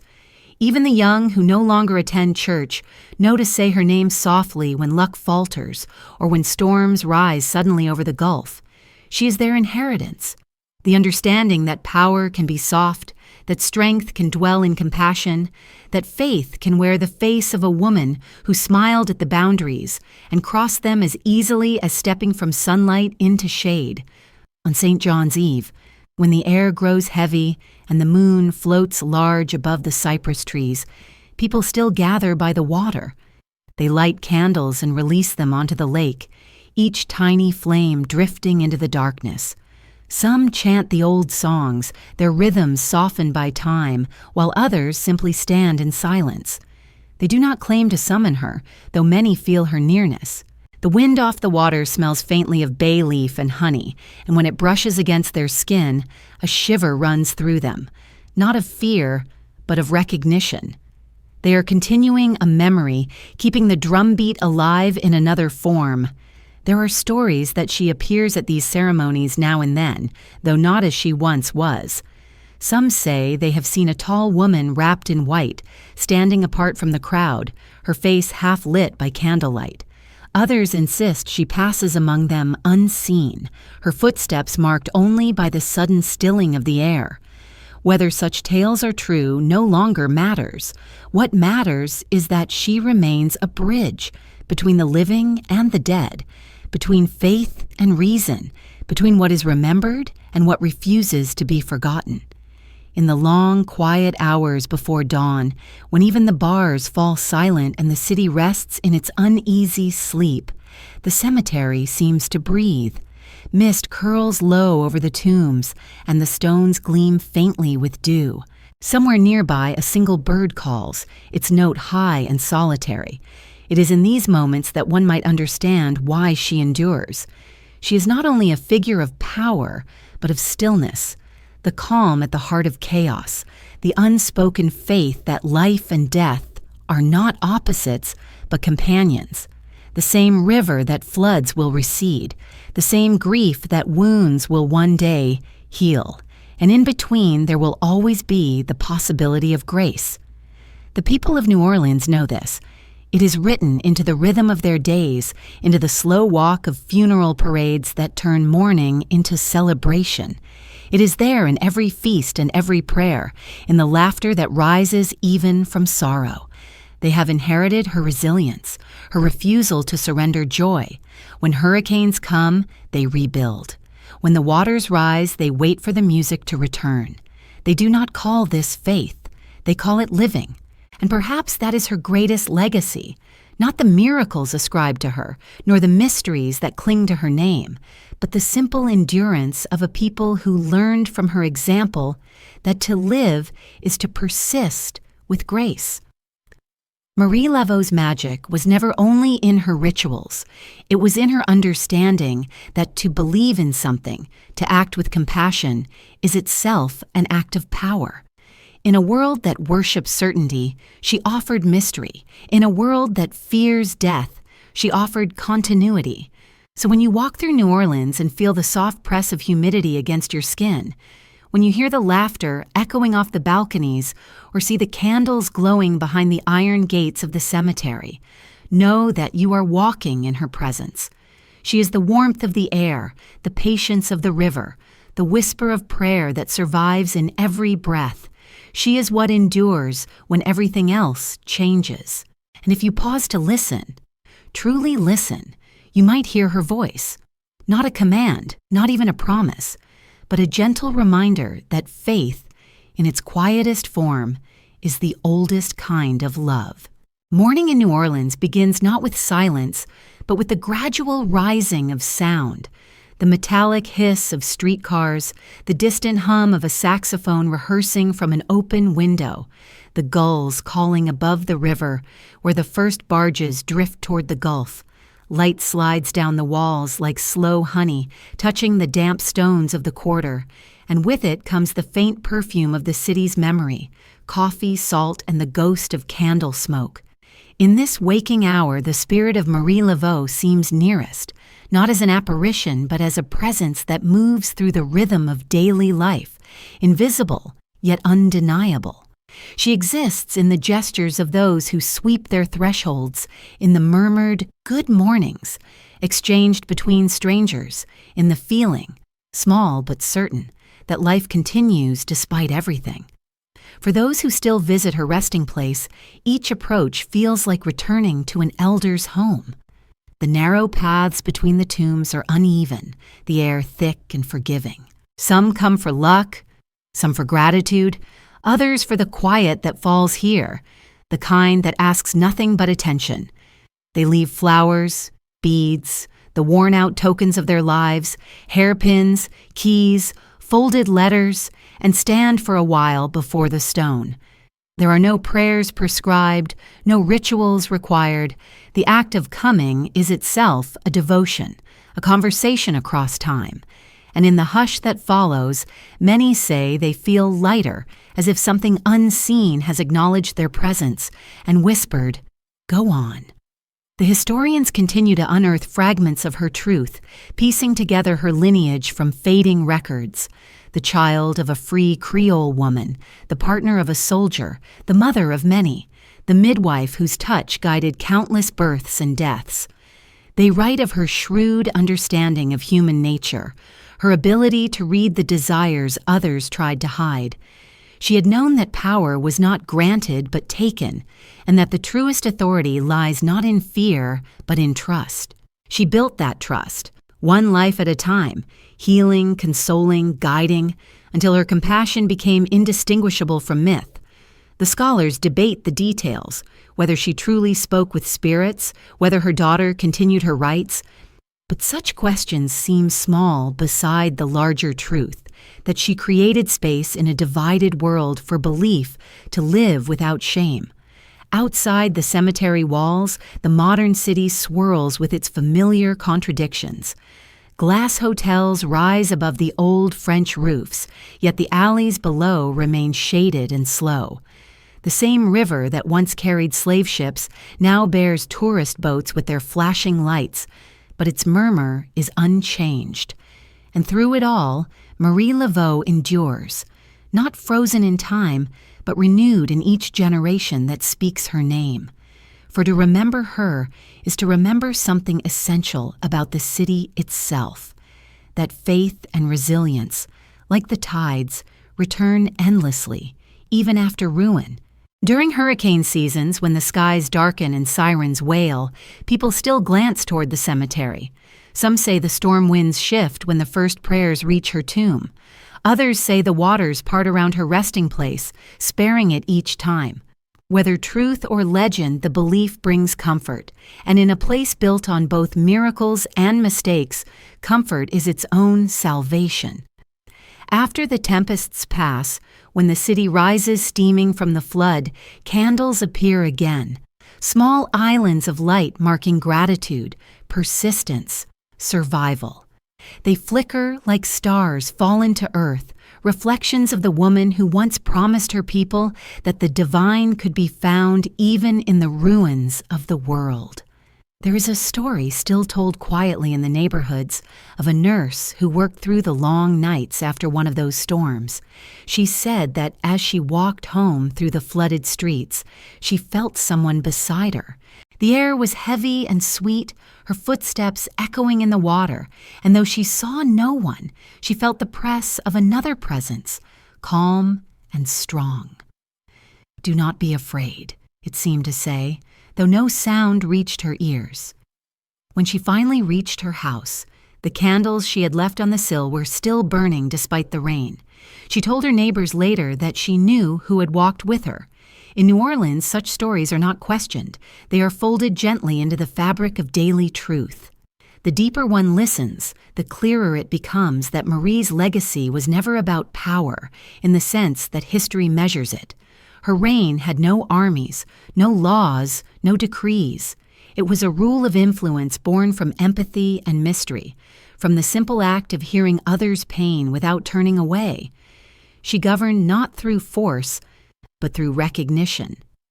People saw in her what they longed to see in themselves: courage disguised as calm, faith disguised as curiosity, love disguised as magic. And because she had offered them this reflection, they gave her something rarer than obedience. They gave her continuity. In that continuity, the city has found its rhythm again and again. The brass bands that follow the slow, sorrowful steps of a funeral always quicken their pace before reaching the cemetery gates. The mourners begin to dance, turning grief into celebration, loss into affirmation. The living carry the dead forward, and the dead, in some quiet way, carry the living. This is her rhythm, still pulsing beneath the cobblestones, still echoing in the sound of drums that drift from doorways on summer nights. If you were to stand now by the river at dusk, when the light fades and the horizon glows faintly red, you might understand what she taught the city without words. The river never stops. It only changes shape. It forgets nothing, forgives everything. The same water that once carried sorrow now bears song. That is the true enchantment, not the spells or charms attributed to her name, but the endless transformation of pain into music, of memory into grace. And somewhere, perhaps, she watches, not as a spirit bound by ritual or religion, but as a presence made of wind and water and remembrance. The Queen of New Orleans, the woman of two worlds who still walks the narrow line between faith and freedom. Her story has no ending because the city still breathes it.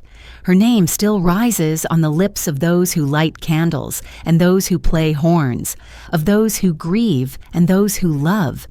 She is both question and answer, both echo and voice.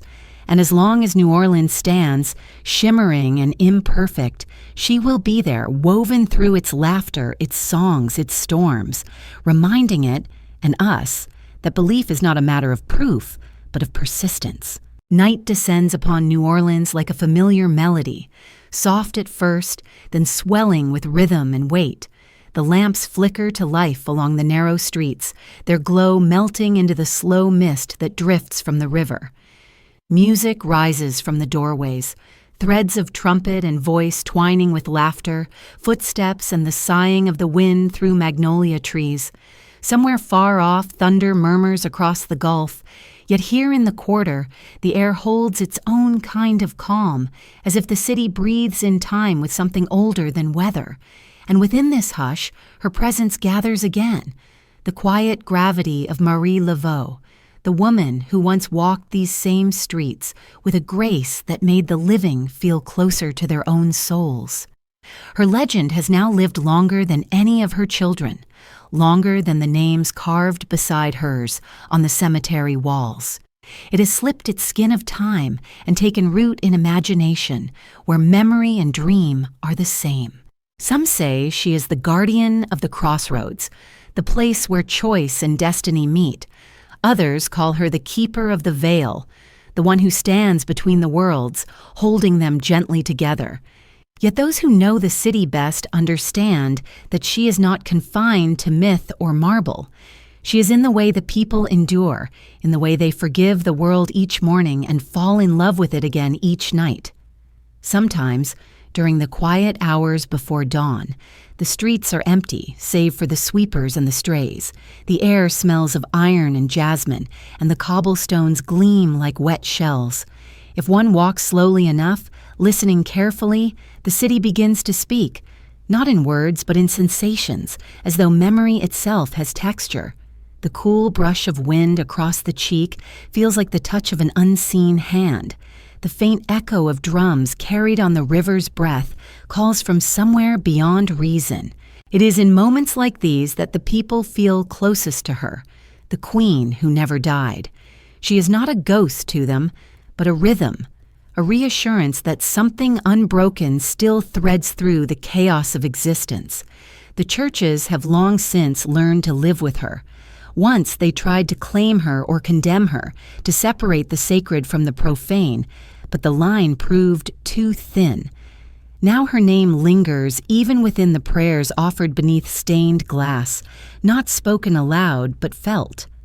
The priests who once denounced her find themselves lighting extra candles when storms approach, and the nuns who tend to the poor repeat the same words she once taught her followers, words of patience, of mercy, of strength disguised as humility.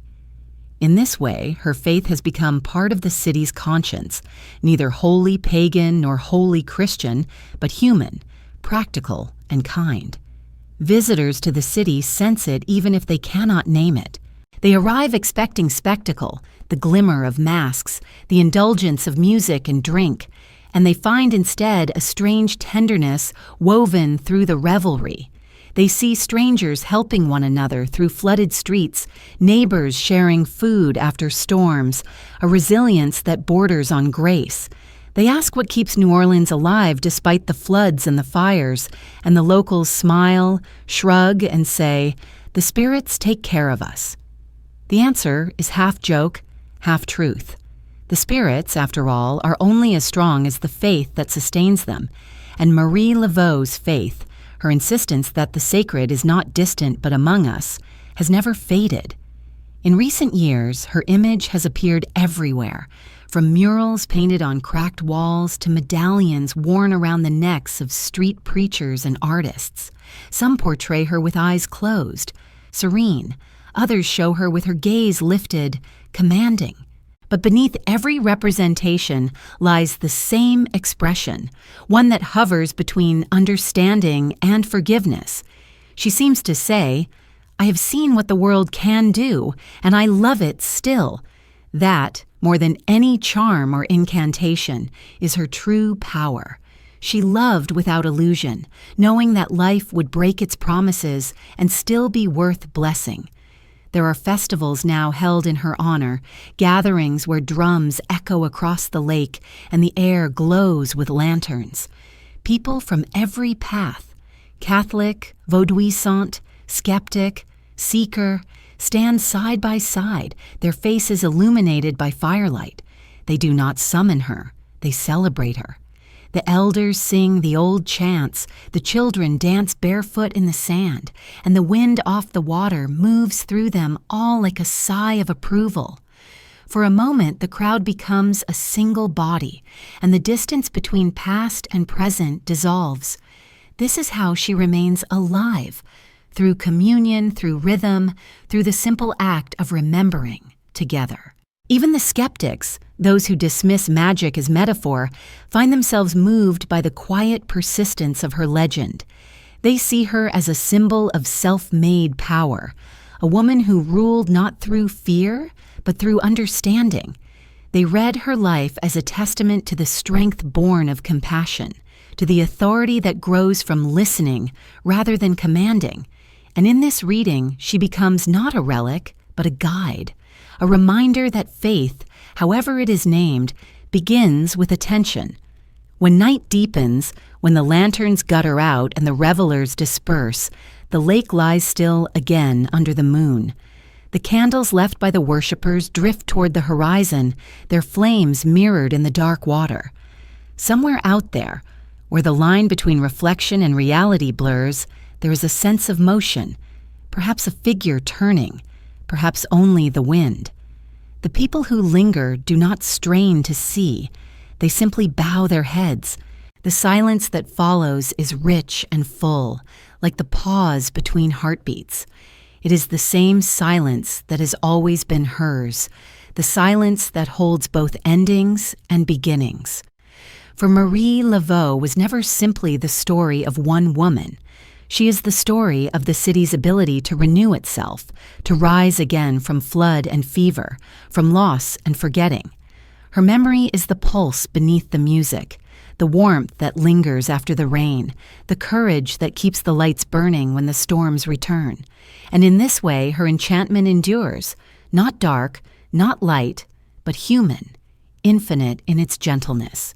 Dawn in New Orleans has a kind of tenderness that feels like memory, a soft unfolding of light that seeps into the bricks and the river alike. The mist rises from the Mississippi as though the city itself were exhaling dreams from the night before. The markets begin to stir, the sound of crates shifting, the murmur of early buyers, and from the courtyards comes the scent of chicory and bread. Yet beneath all these small, mortal gestures, something else moves, something older, invisible, patient. It is the undercurrent of all that the city has been and refuses to forget.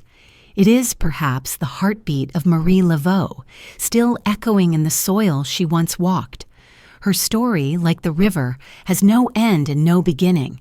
It bends and renews itself, carrying with it the silt of centuries, glimmering with fragments of truth.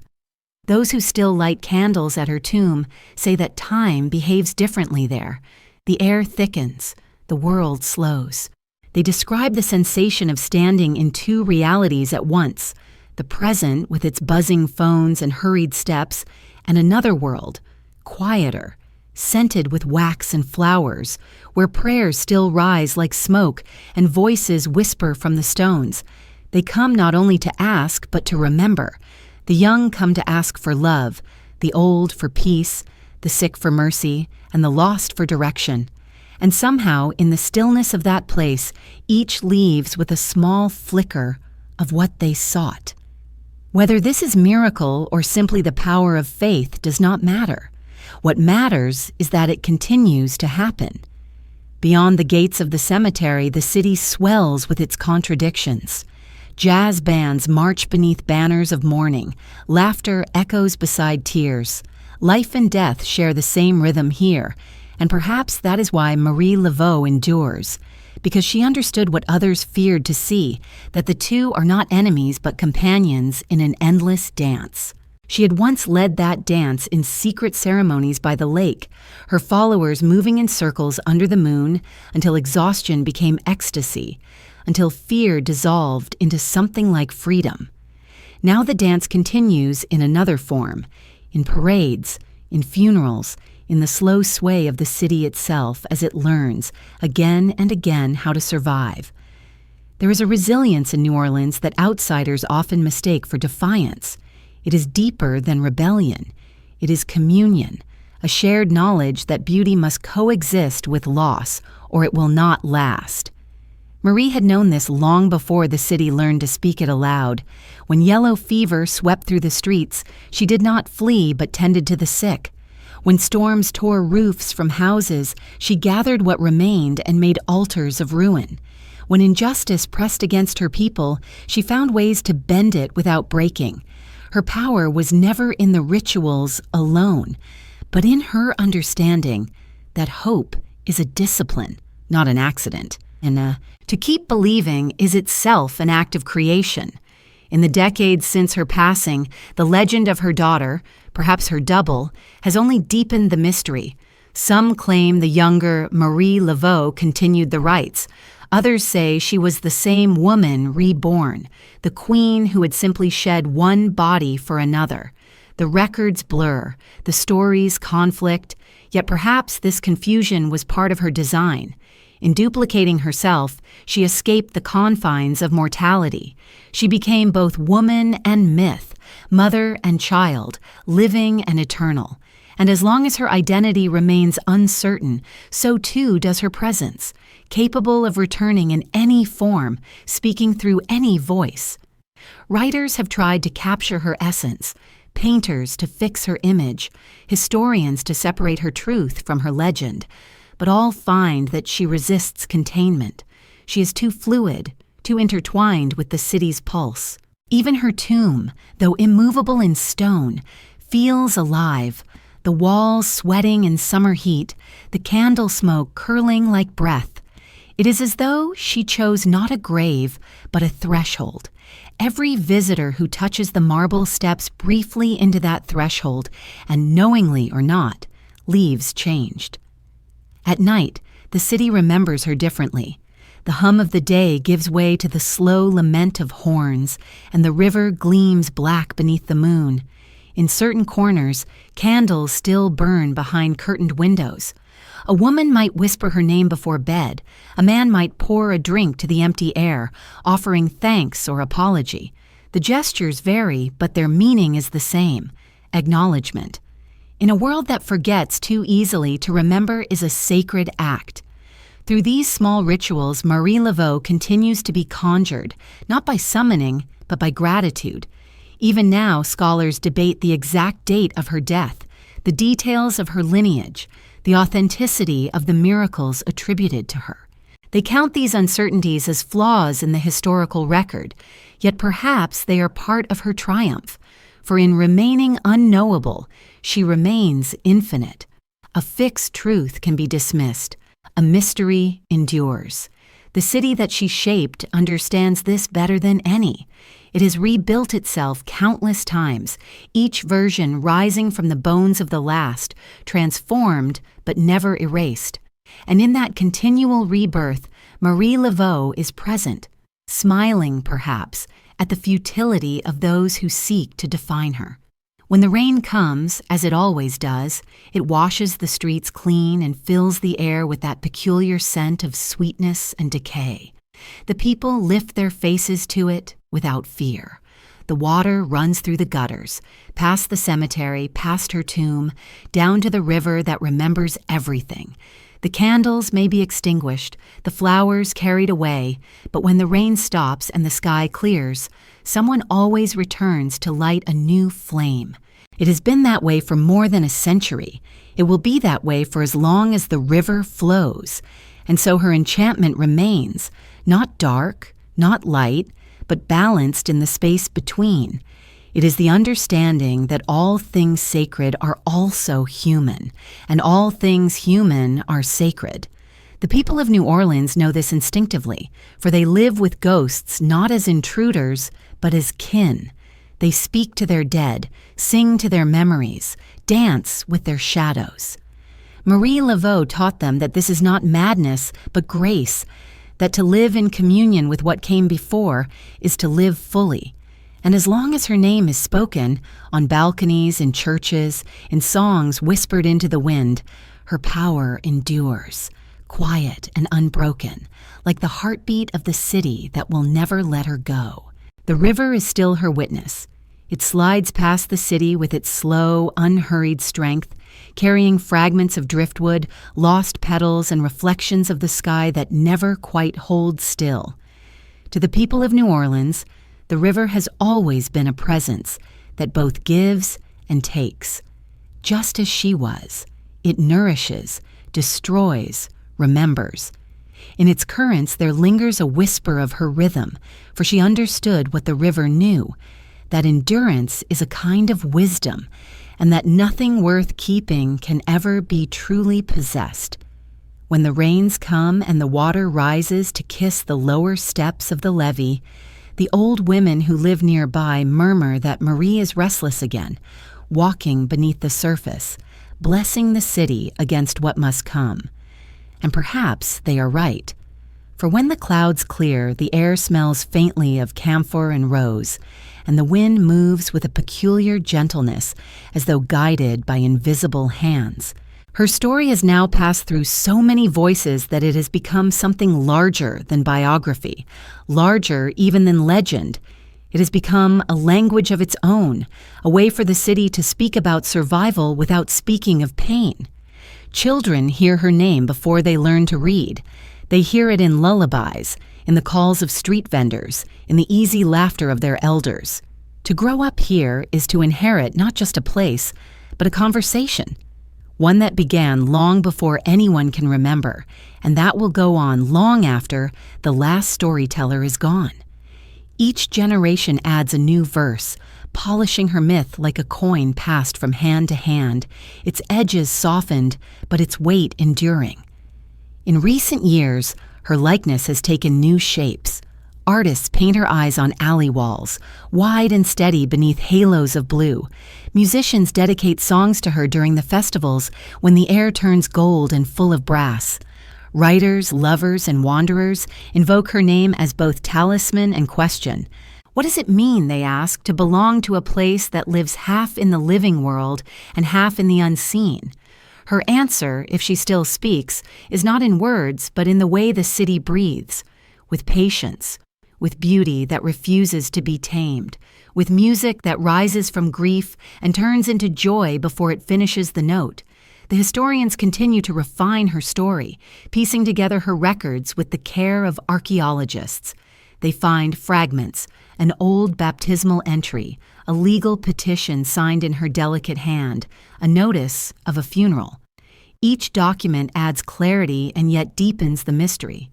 She emerges again as a woman of flesh, cunning, grace, and gravity, a free Creole of color who learned early that information was currency, and that compassion, when wielded with intelligence, could become a weapon against injustice. Her dealings with the powerful were not sorcery but negotiation. Her influence came not from spells, but from knowing how to listen, how to turn secrets into safety. Yet even as the truth becomes more visible, the scholars admit that they can never capture her entirely. What lives beyond the page, the power, the serenity, the unnameable aura that made others tremble, is beyond their reach. And so they, too, surrender to mystery, as all who encounter her must. The cemetery where she rests has changed faces many times. There are days when it stands in perfect silence, the sun bleaching its marble walls into bone. There are nights when the candles burn like constellations, flickering in the damp air as if imitating the stars above. Tourists still arrive by the hundreds, whispering her name, tracing crosses on the stone, leaving offerings they half understand. Some come in reverence, others come in curiosity. Yet every visitor, knowingly or not, becomes part of her story. To stand before her tomb is to stand at the crossroads of imagination and belief, and each heart that pauses there adds its pulse to the long rhythm she began. Sometimes, those who keep vigil at her grave notice small things: a gust of wind that stirs only one candle, a scent of smoke that lingers after the flame has gone out, the faint echo of footsteps receding down the path when no one is near. Such moments are never written down. They live in the quiet understanding passed among locals, in the knowing glance of those who have felt it too. The skeptics call it coincidence. The faithful call it presence. But in truth, the difference between the two is small, for both acknowledge that something unseen moves through the world, a reminder that not everything real can be measured. Beyond the city, her name has become a symbol for the enduring spirit of those who lived between worlds, enslaved and free, shunned and revered, feared and adored. In her, people see the possibility of wholeness within contradiction. She showed that power could be tender, that faith could coexist with reason, that love could bloom even in captivity. For generations of women, she became a mirror and a refuge, a sign that to claim one's mystery was to claim one's freedom. Even those who never prayed to her speak of her with a kind of affection, as if she were a distant ancestor watching over them from a time when survival itself was a miracle. At the edge of the quarter, near where her house once stood, there is a small patch of garden that still flowers year-round. No one tends it, yet the blooms never fade. The locals call it the Queen's Corner. In the evenings, when the sun bleeds into the river and the cicadas sing, the air there feels strangely still. Sometimes the wind carries a low hum, neither song nor sigh, but something between the two. It drifts through the magnolia branches, circles the streets, and vanishes toward the cemetery. Those who hear it often smile, as if recognizing a friend's voice. They say she passes by each night, checking that her city still remembers to love itself, still remembers to dance even when the heart is heavy. It is said that when the last trumpet falls silent, when the river finally runs clear and the lights go dark, her name will still be spoken. Not as an invocation, not even as history, but as breath. For Marie Laveau, the woman who turned belief into life and life into legend, has become more than the sum of her miracles. She is the spirit of endurance that outlives the storm. She is the quiet certainty that love, in its purest form, is indistinguishable from faith. And long after the world forgets the details of her story, that certainty will remain, flowing like the river beside her city, patient, eternal, and free. Even now, when the 21st century hums with its screens and neon reflections, New Orleans carries a pulse that belongs to an older heartbeat. The electric lights and the tourist laughter only hide it for a moment. But once the streets empty and the sky folds into indigo, the city exhales and the rhythm beneath returns. It is the same rhythm that once answered the drums at Congo Square, the same rhythm that moved through Marie Laveau's hands when she prayed, healed, and blessed. You can still feel it in the slow swing of the street lamps, in the quiet murmur of water sliding against stone, in the way time hesitates here, as if unwilling to break the fragile thread between what was and what is. She endures in that hesitation, in that sacred pause, the place where memory keeps breathing. Those who live in the quarter say that the nights are different near the cemetery. The air feels heavier, not with fear, but with the weight of attention, as though something unseen is always listening. Cats slink between the tombs, their eyes catching stray glints of moonlight. The iron gates sigh with age, and the marble, long since weathered, gleams faintly under the stars. On certain nights, when the moon is high and the humidity clings like silk, people claim they see a figure in white walking slowly between the aisles of stone. Sometimes she seems solid, sometimes transparent, her skirts brushing the ground as if sweeping the dust of centuries away. No one hears her footsteps. She does not turn when called. And yet, the next morning, the candles left at her tomb burn lower than before, and the offerings have been rearranged, as if acknowledged. To explain this is impossible. The city, accustomed to miracles and illusions alike, does not try. It accepts mystery the way others accept weather, sometimes clear, sometimes wild, always part of the order of things. Faith here has never required proof. It asks only participation. Perhaps that is why Marie Laveau's presence persists, not as superstition, but as rhythm. To walk through New Orleans at night is to move inside her heartbeat, to live, if only briefly, within the cadence of her prayer. The stories about her evolve with each telling.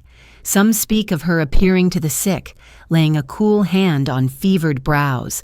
Others say she wanders the levees when storms threaten, whispering to the river as if calming a restless child. A few swear they have met her in dreams, the old woman in white smiling faintly, asking for nothing, promising nothing, only watching with eyes that seem to know everything. Those who wake from such dreams carry an inexplicable peace with them for days, as though they have been reminded of something they had forgotten. The certainty that the unseen world, however strange, is never far. The faith that she once nurtured in small courtyards has long since outgrown its boundaries. It lives now in music, in art, in the persistence of the human spirit. Every time a trumpet bends a note into sorrow and back again, every time a child is born and given a charm for protection, every time someone stands before a grave and speaks softly to the air, her faith breathes anew. It has become the city's language, untranslatable yet understood by all. There are nights after rain when the streets shimmer like rivers and reflections blur the line between above and below. The air smells of wet stone, sugar, and ash. In those moments, the city looks the way dreams feel, familiar and impossible all at once. If you walk then toward the quarter, past the narrow houses and their iron balconies heavy with vines, you might sense her near. Not as a ghost trailing sorrow, but as a companion, a steady warmth just behind your shoulder. She has never left. She only changes form. Perhaps she lingers in the scent of tobacco curling from a porch, in the hum of a hymn carried through an open window, in the silence that falls right before the music begins again. Those who seek to define her still fail. Some describe her as the last priestess of an ancient faith, others as the first modern woman of the South, independent, strategic, unafraid. But to those who live within her city, she is not a subject for analysis. She is a condition, a temperament, the way the light hits the walls after a storm, or the way people smile even in sorrow. To understand her is to understand the city's refusal to be anything but itself, sacred and sinful, mournful and joyful, forever intertwined. Her magic, if it must be called that, was never spectacle. It was attention. She saw what others overlooked, the way fear disguises itself as cruelty, the way hope hides in small acts of care, the way belief, when tended, can heal what reason cannot. Her rituals only gave form to truths that already lived within the people. She was their mirror, their confidant, the quiet proof that the divine is never absent, only waiting to be recognized. That was her true enchantment, the transformation of ordinary life into sacrament. In the heart of the city, there is a mural that shows her surrounded by candles and lilies, her gaze turned slightly upward. At night, when headlights pass, the paint flickers as though she is breathing. Tourists stop to photograph it, unaware that across the street an old woman sits on her porch, watching. When asked if she believes the stories, the woman smiles. "Child," she says, "you don't have to believe. You just have to listen. She's been talking to us a long time." And perhaps she always will. For as long as the city remains, a place of rhythm and contradiction, of mourning that turns to music, of faith that refuses to die, Marie Laveau will remain with it. Her name is the low hum beneath every song, the sigh that follows every prayer, the stillness that lingers after every storm. She does not haunt. She reminds. She reminds the living that to exist is to be bound to all who came before, and that love, once offered, leaves its mark on the world like a candle's scent, long after the flame is gone. If you walk by the river now, you may see her reflection in the water, though she herself will not appear. It is the reflection of the city, luminous and trembling, beautiful because it knows it could vanish, and yet endures. That is her legacy, the understanding that life, fragile as it is, can still be sacred if met with courage and grace.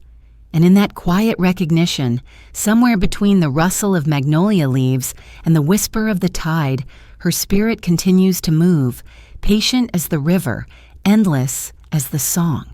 Evening settles over the quarter in a slow descent of amber and violet, the light thick as syrup against the wrought iron balconies.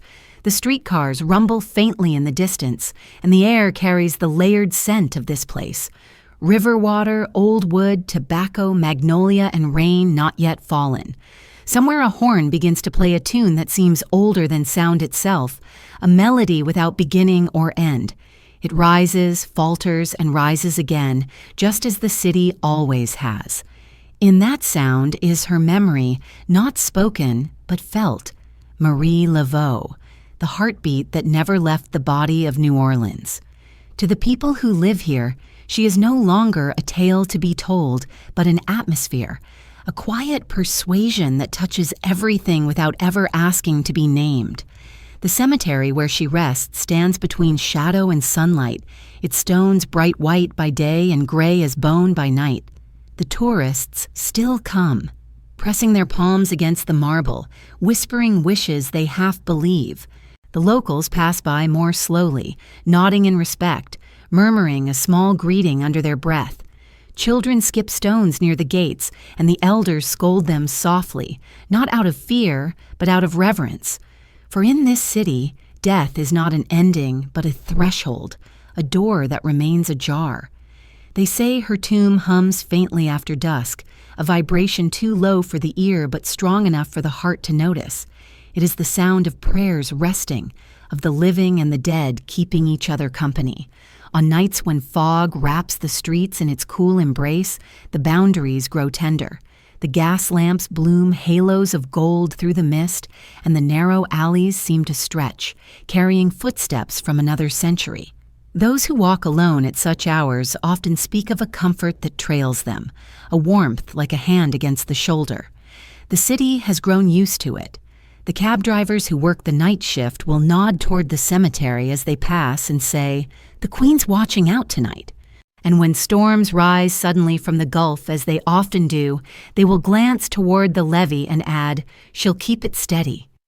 It is not faith in the supernatural so much as faith in her memory, in what she once taught them, to hold on, to endure, to listen for the music even in the silence. The generations born long after her time have begun to reclaim her story as a parable of resilience. In classrooms and community halls, her name is spoken with pride. Teachers tell the children that she was a healer, a leader, a woman who built power where none was meant to exist. Artists sketch her face beside saints and jazzmen. Poets thread her name through verses about rebirth and belonging. She has become the language by which the city tells its own history, the insistence that beauty can bloom even in confinement, that love can outlast cruelty, that no storm, however fierce, can erase what is remembered.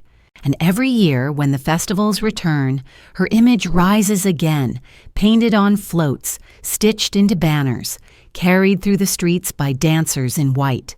The music swells, the people cheer, and beneath the celebration there is a moment of stillness, a breath that seems to belong to her. As night deepens, the river takes on the color of ink. The reflections of the city lights shimmer across its surface, breaking and mending themselves in constant motion. The levee hums faintly with the vibrations of unseen life, the murmur of crickets, the low laughter of distant revelers, the faraway bells of the cathedral marking the hour. In this layered sound, one might almost hear her voice, not loud, not commanding, but soft and certain, like water shaping stone. It says nothing new, only what the city already knows, that everything passes, and yet everything remains. Sometimes, in the quiet between songs, an unexplainable peace descends. The people who feel it cannot describe it, but they will tell you later that for a moment, all the noise fell away, and the air itself seemed to listen. They will say it felt like forgiveness, not for anything done, but for being human at all. Those who know her story will smile and say, that was her. For Marie Laveau's greatest gift was not her power to command spirits or foresee the future. It was her ability to make people feel seen, to remind them that the divine lives quietly within the ordinary. Beyond the city, her name has found its way into songs sung far from the Mississippi. Musicians in distant lands invoke her as muse and mystery. Novelists turn her into symbol. Travelers whisper her story to those who have never felt the weight of southern heat. And still, no retelling captures her completely. The true essence of her legacy remains here, where the air is thick with time, where laughter and lament share the same breath. To understand her, one must walk these streets slowly, must feel the dampness underfoot, must hear the faint echo of drums where there are no drums. Only then does she reveal herself, not as a vision, but as recognition, the quiet certainty that the sacred still walks among us.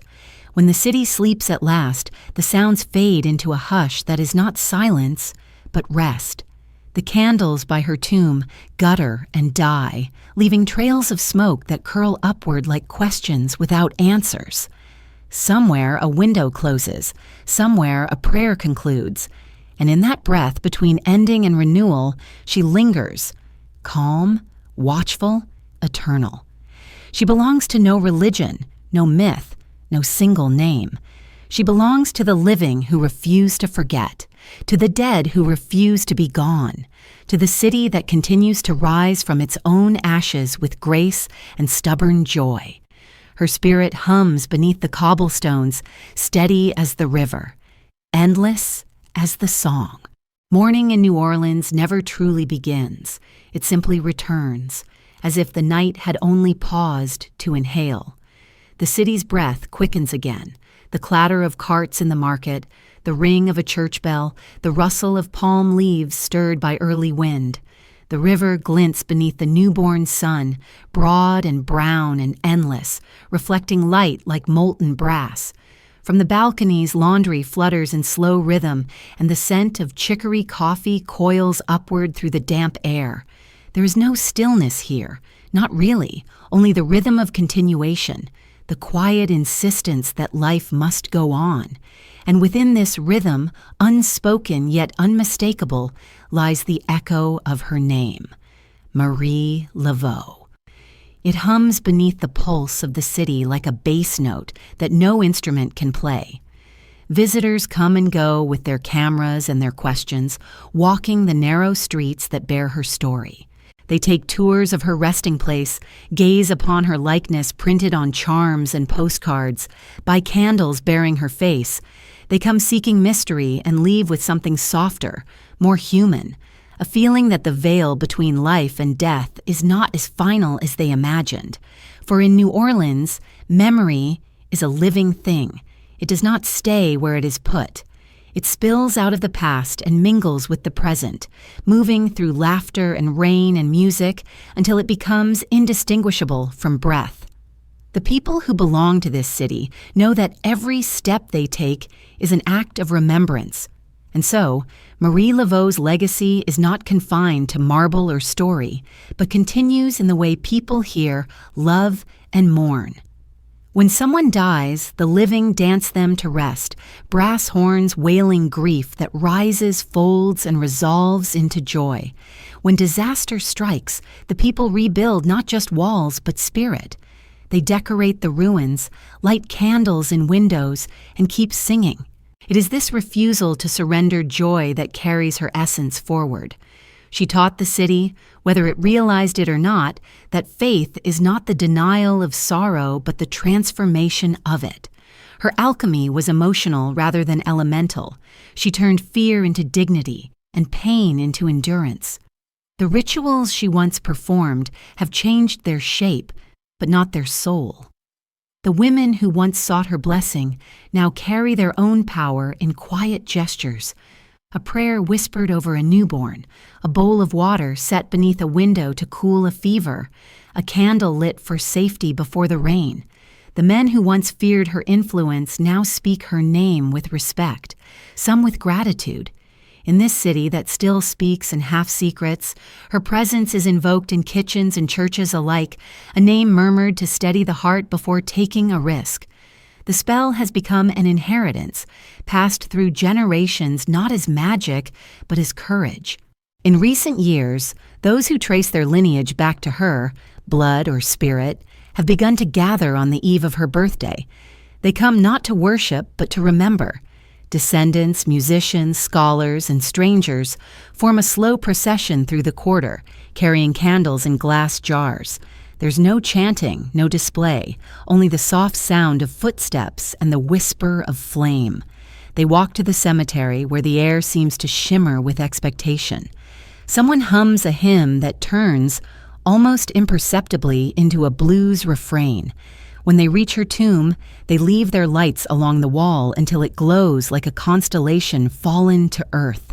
Then, without signal or word, they fall silent. The moment stretches, fragile and vast. The silence is her language, and the city answers in kind. Later, as the crowd disperses, the river carries away the reflection of those small flames. The sound of jazz floats from a bar on Rampart Street, lazy and sure of itself. It is as if the city, satisfied that its promise to remember has been kept, exhales and returns to living. Yet even then, long after the candles have burned down, people swear the air holds their light. Those who pass near the cemetery at dawn see a faint luminescence along the wall, like morning mist catching a secret sun. They do not speak of it, for in New Orleans one does not question grace when it chooses to appear. Through all the centuries, her image has shifted, but her meaning has not. She remains the bridge, the mediator between despair and hope, between what is lost and what endures. Her story belongs not only to the faithful or to the curious, but to anyone who has ever sought connection in a world that forgets too easily. She stands for the belief that the ordinary may carry the sacred, that a woman's strength may outlast every attempt to silence it, that memory, once kindled, can illuminate more than a grave. She is the living proof that legends are not built from perfection, but from persistence. When storms rise again, as they always will, and the streets fill with water that mirrors the sky, her city does not cry for deliverance. It lights candles, plays music, prays through laughter, and when the floodwaters recede, the people begin once more. This is her lesson, this is her immortality, to bless the endless act of beginning. The same river that carried sorrow away brings back renewal, and in that eternal motion, she lives. On some nights when the wind slides soft through the willows by the levee and the moon lays its silver hands upon the rooftops, the city feels young again. The streets shine, the air tastes of salt and sugar, and the faint echo of drums drifts in from nowhere. It is easy then to imagine her walking just ahead, her head held high, her white skirts whispering against the stones, her gaze steady as candle flame. She does not look back. She does not need to. The city follows, as it always has, keeping time with her steps. And so the story circles back to where it began, beneath the same Louisiana sky, thick with the scent of rain and jasmine, under the same slow-moving clouds that once watched a young Creole woman rise from the edges of obscurity into legend. The years have folded upon themselves like pages long-handled, and still her name survives the handling, Marie Laveau. It slips easily from the tongues of the living, from guides who whisper it to strangers in the narrow lanes, from musicians who weave it into songs, from elders who speak it as a benediction before sleep. It has become less a name than a vibration, a hum that holds the city together when it trembles. It is spoken with reverence, but also with familiarity, for she has long since ceased to be an untouchable figure of mystery. She is kin. The Queen of New Orleans has become its conscience, its inheritance, its mirror. At sunrise, when the river glows like liquid brass and the mist rises low across the water, the city looks almost as it must have in her day. The same curve of the levee, the same hum of steamboats, the same cries from the market echoing through the dawn. In these moments, one can believe that time here does not progress, but circles, a spiral that always returns to her. The young vendors who set out baskets of oranges and gumbo pots hum songs they do not know the origins of. The rhythms that guide their steps are hers, the quiet cadences of prayer hidden inside daily labor. In the ironwork balconies and the narrow courtyards, where vines climb walls that crumble with age, her legacy breathes through the smallest acts of endurance. To the people of New Orleans, she is both shadow and light, as inseparable from the city as the smell of salt from the river. Some call her saint, others sorceress, others simply Maman, the one who listens when no one else can. They come to her not because they seek miracles, but because they seek recognition. She is proof that the divine need not be distant, that the sacred can speak in human tongues, that wisdom may wear the face of a woman who knew both power and compassion. In her, faith became personal, tangible, unafraid of contradiction. She prayed in church by morning and held ceremonies by moonlight, and saw no conflict in it, for she understood that truth has many voices. It was this understanding that gave her authority, and it is what keeps her spirit alive, the refusal to choose between the visible and the invisible. There are still nights when her presence feels close enough to touch. The shutters rattle softly, though no wind stirs. A single candle burns in a window long after its owner has gone to bed. The sound of footsteps drifts through an empty street, measured, unhurried. No one is frightened. This city has made peace with its ghosts, and this ghost, if she can be called one, has never come to harm. She walks to remind, not to haunt, to remind that the world is larger than logic, that love endures past death, that memory, when kept with tenderness, becomes a living thing. It is said that those who feel her nearness often dream more vividly afterward, as if something within them has awakened, something both ancient and kind. The years have turned her into symbol, yet the symbol has not emptied her of meaning. Artists paint her still, each seeing a different truth in her face. Some show her stern, crowned with serpents and light, others serene, eyes half closed in mercy. In all of them, there is the same calm gravity, the same sense of knowledge carried lightly. Her image hangs in shops, churches, and homes, not as ornament but as promise. A promise that one can live with power without cruelty, with faith without fear.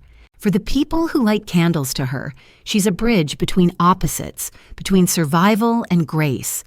There will always be those who dismiss her as superstition, who reduce her to story or spectacle. Yet even they cannot deny the feeling that settles over the city at dusk, that quiet gathering of presence which no progress can erase. It is in the air, in the way strangers greet one another, in the slow generosity of the place. To live here is to participate, knowingly or not, in her remembrance. The city's laughter carries the echo of her prayer. Its storms mirror her temper, its forgiveness, her compassion. Each flood, each rebuilding, each song that rises from ruin is an act of devotion performed in her name. Perhaps that is why she cannot die. She is dissolved into what she loved most, the living rhythm of New Orleans. Her pulse is in the river, her breath in the fog that curls between the tombs. When the bells of St. Louis ring across the rooftops, it is her voice that harmonizes with them, low and steady, a sound that seems to say, "Continue." And so the city does. It continues through heat and hunger, through joy and despair, through the long afternoons that shimmer with light and the long nights heavy with song. It continues because she taught it how, to survive not by resisting the darkness, but by dancing within it until it yields. There will come a time, perhaps, when even the river changes its course, when the old stones crumble into dust. But somewhere, beneath whatever rises in their place, there will remain a vibration, faint but unbroken. The rhythm will be hers. And whoever pauses long enough to listen to the rustle of magnolia leaves, to the hush between trumpet notes, to the pulse of their own heart, will hear it again, that timeless murmur that has outlasted every empire and every doubt. It will whisper the same words it has whispered for nearly 2 centuries, that love is a kind of faith, and faith, when held in kindness, never truly ends. And perhaps that is all that remains to be said, that she endures not because she defied death, but because she understood life. She lived it fully, fiercely, without apology, and left behind a city that learned to do the same. Her story does not end with her burial, nor with the countless legends that followed. It ends only when the last candle burns out and no one remembers why it was lit.